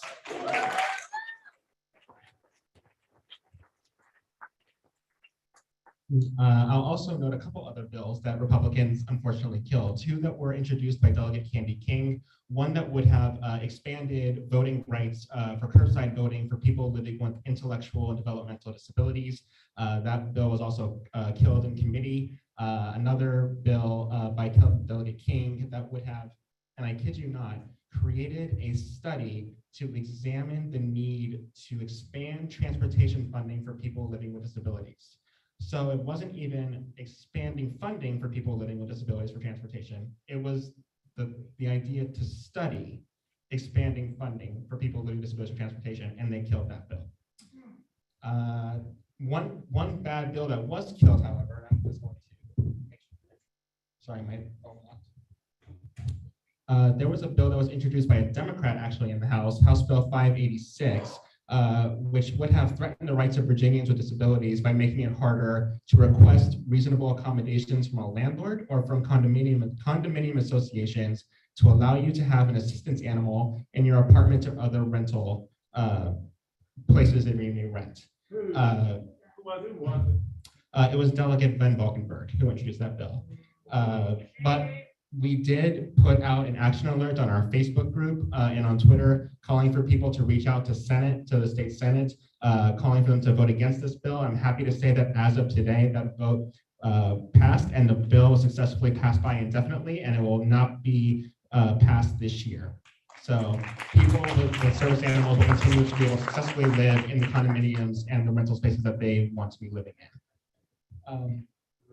So that's all the bad news that I have. But I'm sorry, I know that's a lot and I got on my pedestal there. I'm so sorry. But our caucus has also been working with our delegation and other members of department committees to fight back on a number of these ableist bills. We're planning to hold more events and meetings in the future. We'll provide more information to you as those become available. Thank you so much for having me today, for letting me speak, and I hope to see you guys at some of our meetings virtually coming soon, March 20th. Thank you. Thank you, Michael.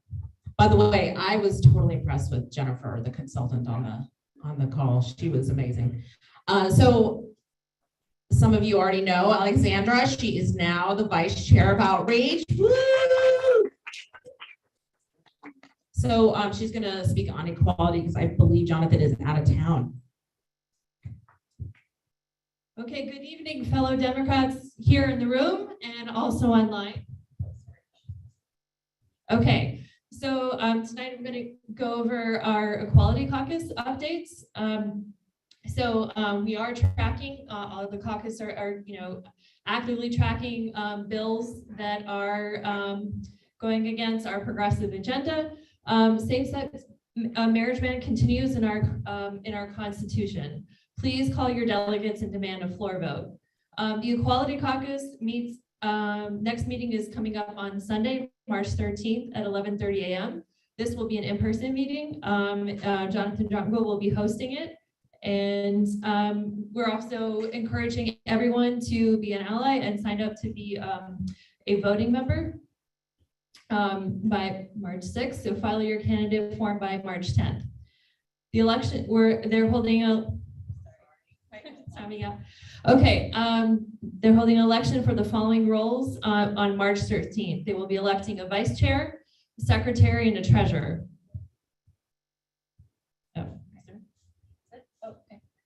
Fatima?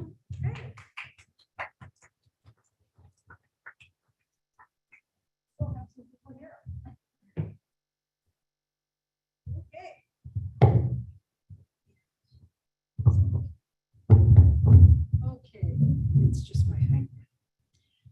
So the Interfaith Caucus has been following a lot of bills, like a lot of other caucuses in the General Assembly. Two in particular that we are following, along with the Virginia Interfaith Center for Public Policy, where SB 352 and SB 624 are both on sick leave for healthcare providers. 352 passed, we had some initial victories. 352 passed the Senate, but it died in the House. Can you guys hear me? I'm sorry. More clear, okay. So it died in the House. 624 is now in the Commerce and Energy Committee, but not expected to pass, unfortunately, as well. SB 108 on solitary confinement didn't pass, but instead ended up being a study. So we're going to take it up again next year, fortunately. Affordable housing was the one that we really focused on most. And this is where there might be a win for us. The House budget includes, I'm told, $110 million for affordable housing to reduce homelessness through the Virginia Housing Trust Fund. And the Senate budget, which is even better, includes $300 million. So what we're going to try and do is, guess what? Get that $300 million, right? It's a huge difference, but I think this is a place where you guys can really weigh in. We would encourage you to email your delegates and senator urging them to support the $300 million figure for affordable housing as presented in the Senate budget. So with respect to unconscious, what happened to, oh, okay, sorry, just looks different on a dark background. Okay, cool. So unconscious bias training, HB 1105 and SB 456 were killed in subcommittee. Those unfortunately are going to be carried over to the next year. The bill was continued to next year and assigned to a task force for further work. So the good news is that we garnered fabulous bipartisan support for this initiative, and it looks like there might be hope for it in the future. So on other advocacy efforts, we're working to, we just signed on to a letter with the interfaith organizations, with a couple of interfaith organizations to Congress to pass the African Adjustment Act. Looking to craft a call to action, which hopefully will be coming soon. You'll see it on the ArlDems website. And we also supported and signed on to a petition for an additional letter, also pertaining to Afghan refugees, to the General Assembly for funding for the Virginia Office of New Americans. So we're kind of working it on both ends for Afghan refugees. Applause. Thank you. Good job, Coach. Okay, and a couple more here, almost done. There is going to be an interfaith prayer service for Ukraine. That's this Sunday, March 6th at 3 p.m. It's going to be at St. Mary's Episcopal Church on Glebe Road. I've already put the details on our Interfaith Facebook group page, so there'll be enough room for in-person attendance, up to 250 people if you want to come in person. And also, it'll also be on the live stream. So, and we're also possibly looking into a call to action for Ukraine. Stay tuned.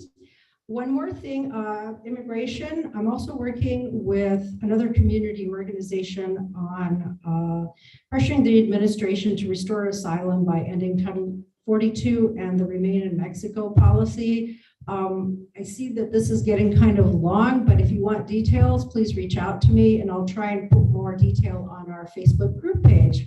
But you know, don't just go there for this stuff. I want you guys to become members and actively engage. We've got nearly 300 people on there already, so would love to see more of your participation. Thanks again.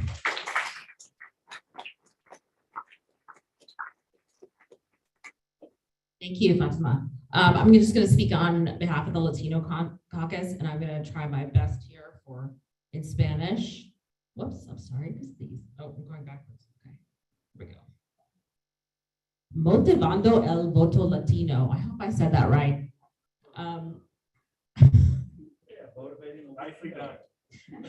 You know, it's from my Indian mother tongue language. We roll our R's.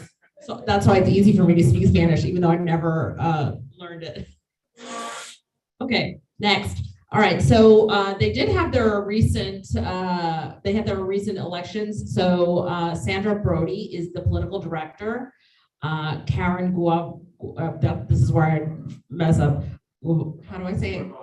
Guevara, the advocacy director, and Luisa Ballester Concepcion as the outreach director. Elizabeth Escobar as the communication director. So their executive board meeting was held just last night.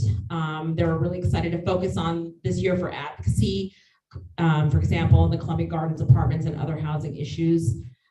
Their meeting is on March 26th. All are welcome to attend.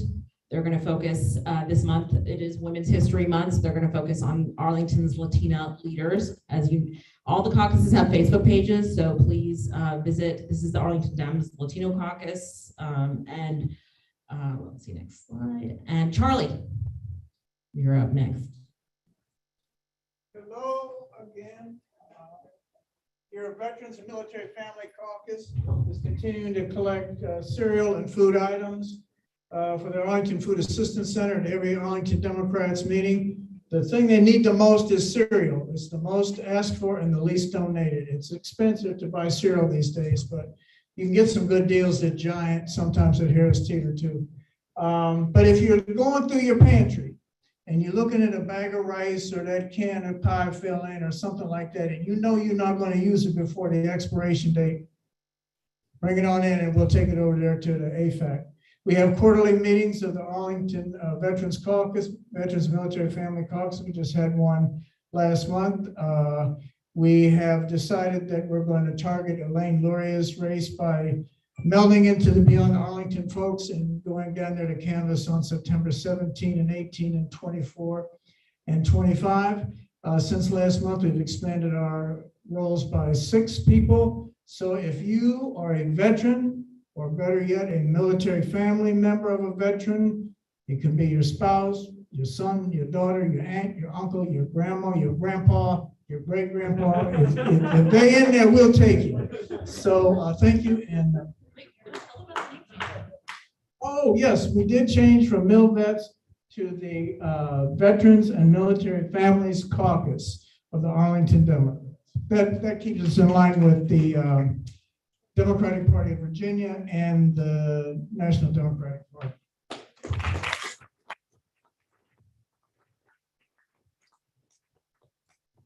Okay, Josh was not able to make it tonight, so I'm going to speak on his behalf. So they sent out over 5,000 postcards to Texas primary voters last month.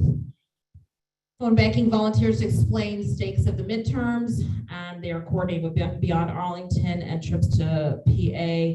I've been on this string of emails and sat in a Zoom with Kip and Richard, so they're working very diligently on that.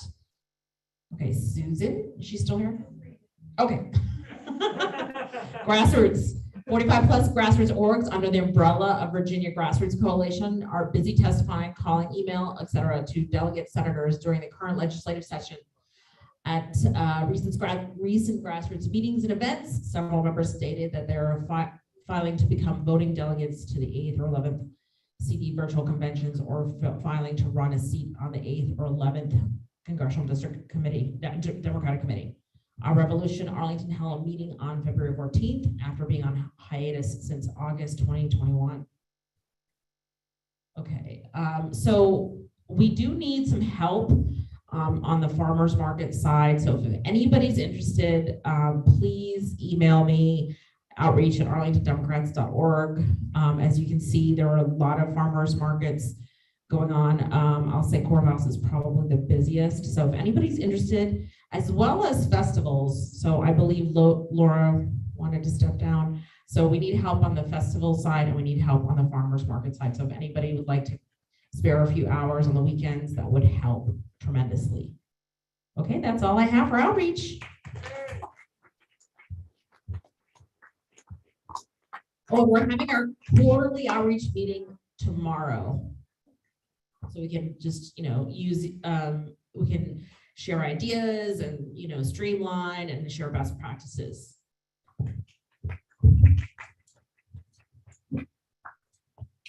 Thank you, Sangeeta, Outreach Committee. Kevin, you're up. We're running a little short on time, but for the remaining speakers, if you can roll through your presentation, Kevin, take it away. Hello, Arlington Democrats. Hey, I'm going to be short. Can I give you 30, maybe 20 seconds of my own time to give you for Arlington Democrat support?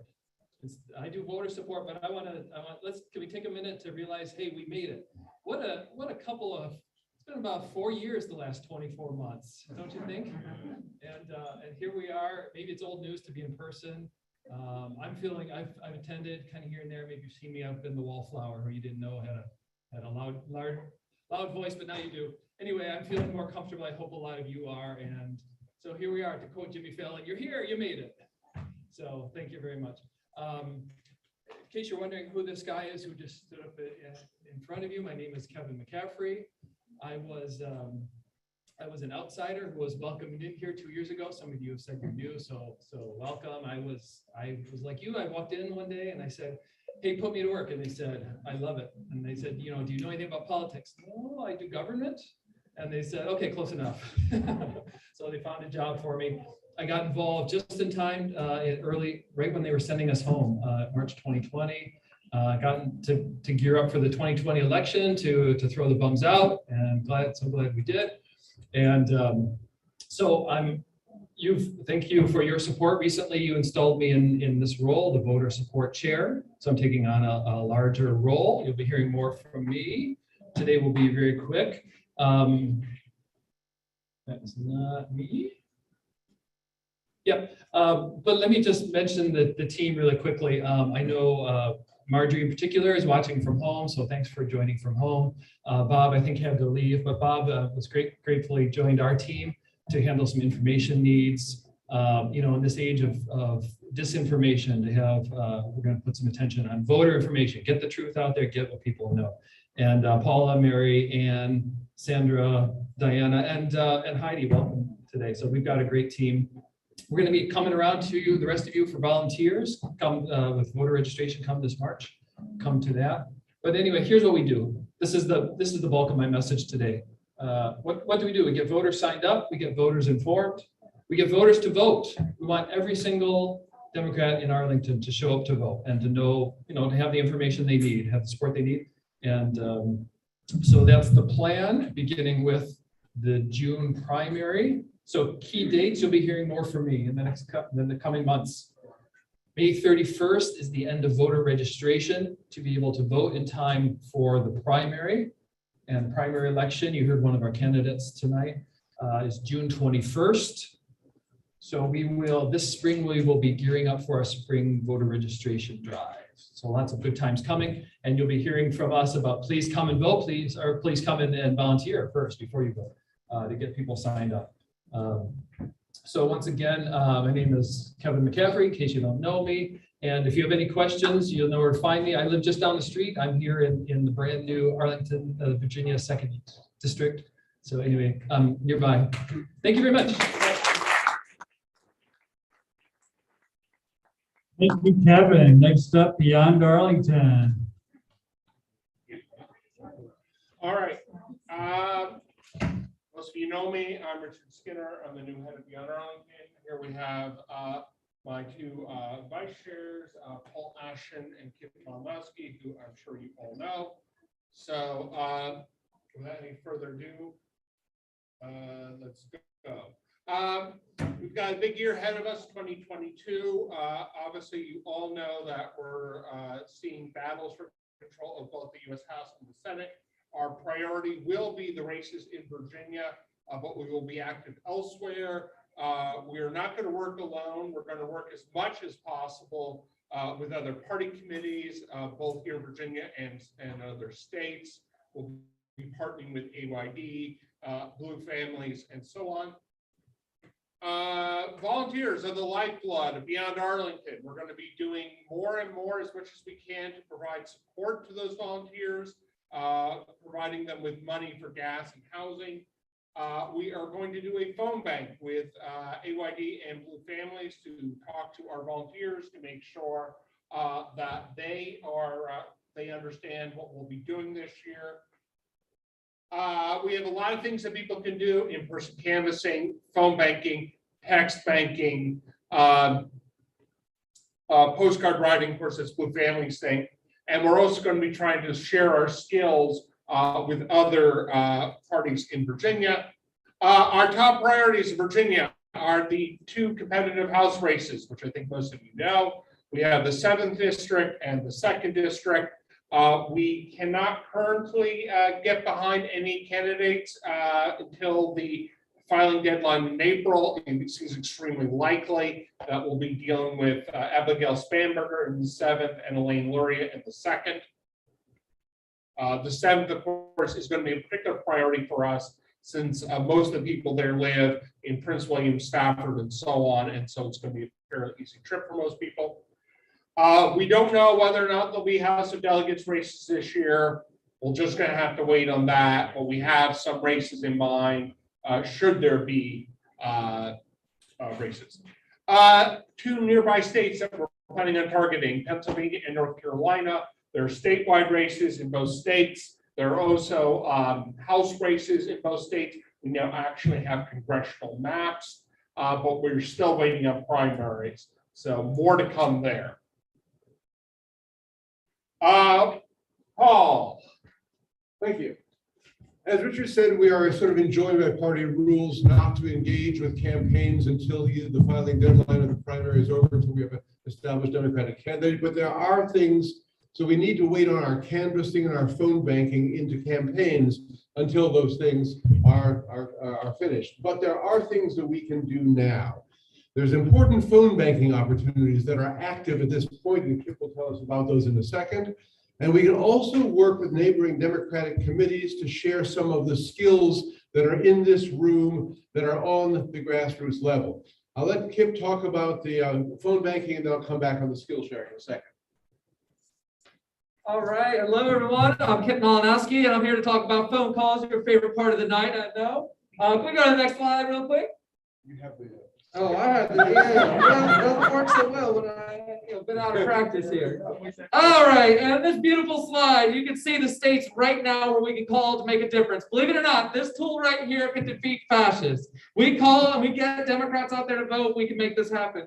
And right now we're calling Wisconsin, North Carolina, Nevada, Georgia, Pennsylvania, and Arizona. And for Arizona and Pennsylvania, we're also texting too. So all of that you can do right now. You can join one of those campaigns to call, and it works like this. You simply pick up the phone, you go to a Zoom training, you call, you say, hey, this is Kip with the Wisconsin Democrats. Is Charlie Conrad available? And hello? Hello? Hi, is Charlie available? Yes. Great, this is Kip with the Wisconsin Democrats. I was wondering. Oh, you just brush that up and you get the next one. And if that person says, hey, are you going to vote for the Wisconsin Democrats? Yes, tell me more about it. Well, that is fantastic. Well, you have a general local election coming up on April 5th, and we need you to be a voter. Could you remind 3 friends and family members to also be voters? Oh, everybody in my family is a voter. I certainly will tell them. Oh, well, that is fantastic news, and we would love to have you volunteer with us. Can you join as a volunteer with us in the Wisconsin Democrats? Well, I'd like to make phone calls. Is that available? We would love to get you signed up. I'll mark it right here. Someone local will follow up. Thank you so much. And that's all it takes. And you know what? Every time you get told something bad happens, you just brush that off. You move on to the good ones. You defeat fascism. You win democracy. You have a good time. Amen. So, for those who are not born with a phone in their ear, there are some other things that we can do.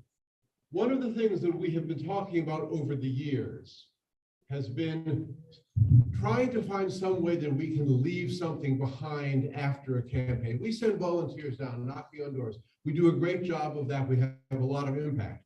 But how about if we could leave something that was sustainable and structural behind? We talked about this when I was deputy for Steve a couple of years ago. I know Jill Carrazzo was into it last year. This year, we're really going to make a try. And this also gives a lot of people who are maybe not comfortable with canvassing or phone banking an opportunity for them to reach out and talk to other Democrats in other committee levels to share some of the things that we do in Arlington. We do have a lot to share in Arlington. We have a precinct. I'm a big fan of precinct operations, but I think that having somebody in your neighborhood who's identified as a Democrat, who's on your door, not just for the election, but every day, is a really important way to actually sustain a Democratic presence. And it makes a lot of difference as far as voting is concerned. We do a great job with voter support in Arlington, and we can share some of just the materials we use with other committees. Outreach, we are, I think, exemplary in being in communities around Arlington 24/7 before we ask for their vote and being a sustainable partners with them.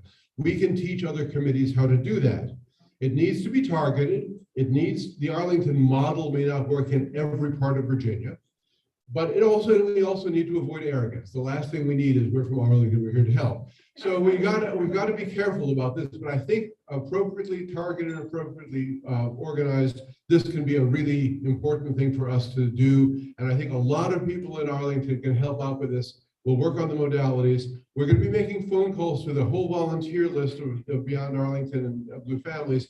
We'll be asking you what of these kinds of things you want to be interested in helping with. We hope that this is one of them that you would be interested in.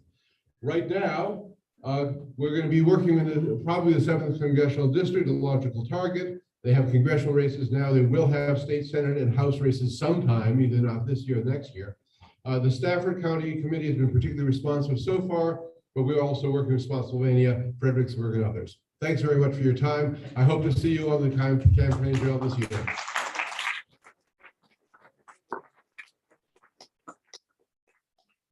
Thanks so much. Last but not least, the YDs. Great. There you are. Great. Come on up. Thank you.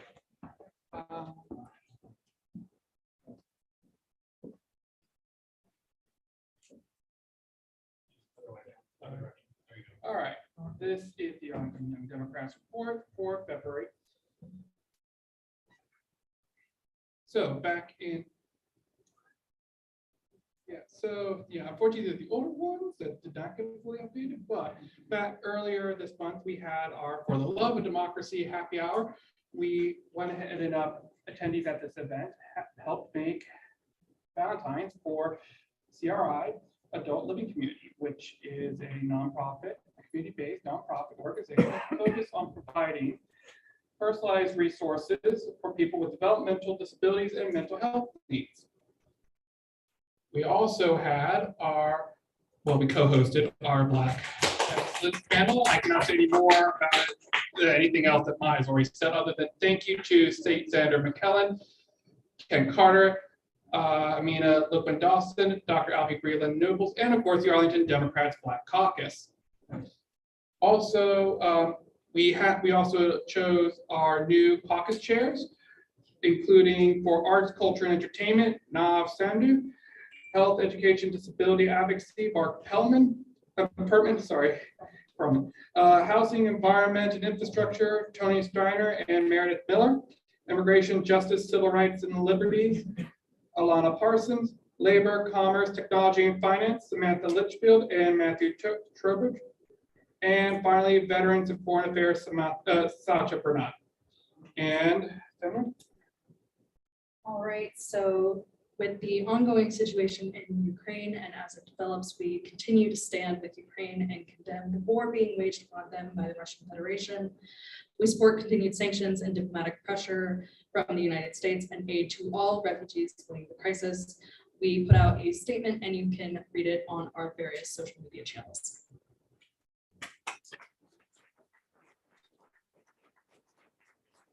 We also have many events coming up in March. On the 14th, we have our St. Patrick's Day happy hour at Four Courts just down the street.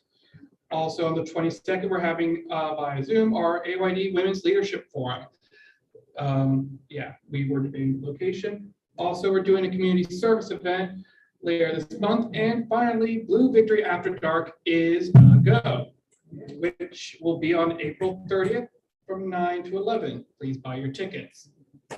And finally, these are a list of charities, verified charities for aid to the Ukrainian people in this time of need. And that is it.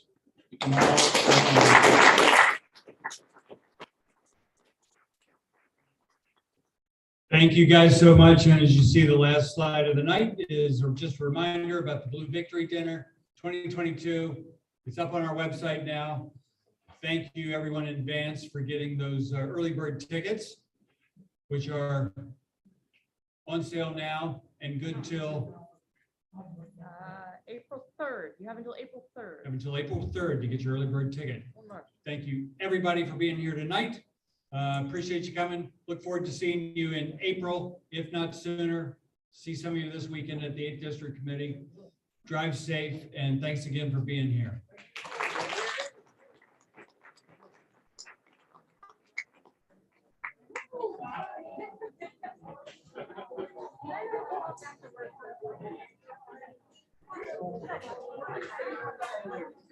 Somebody asked about the, we have, I don't know how long this list is.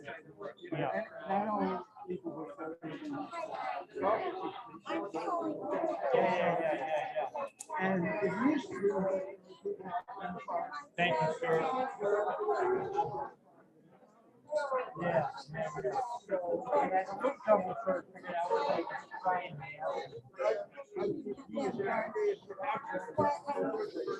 I think he was saying he wanted to make some recalls.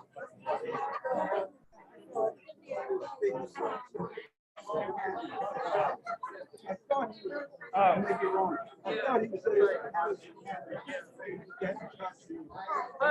Bye, folks at home.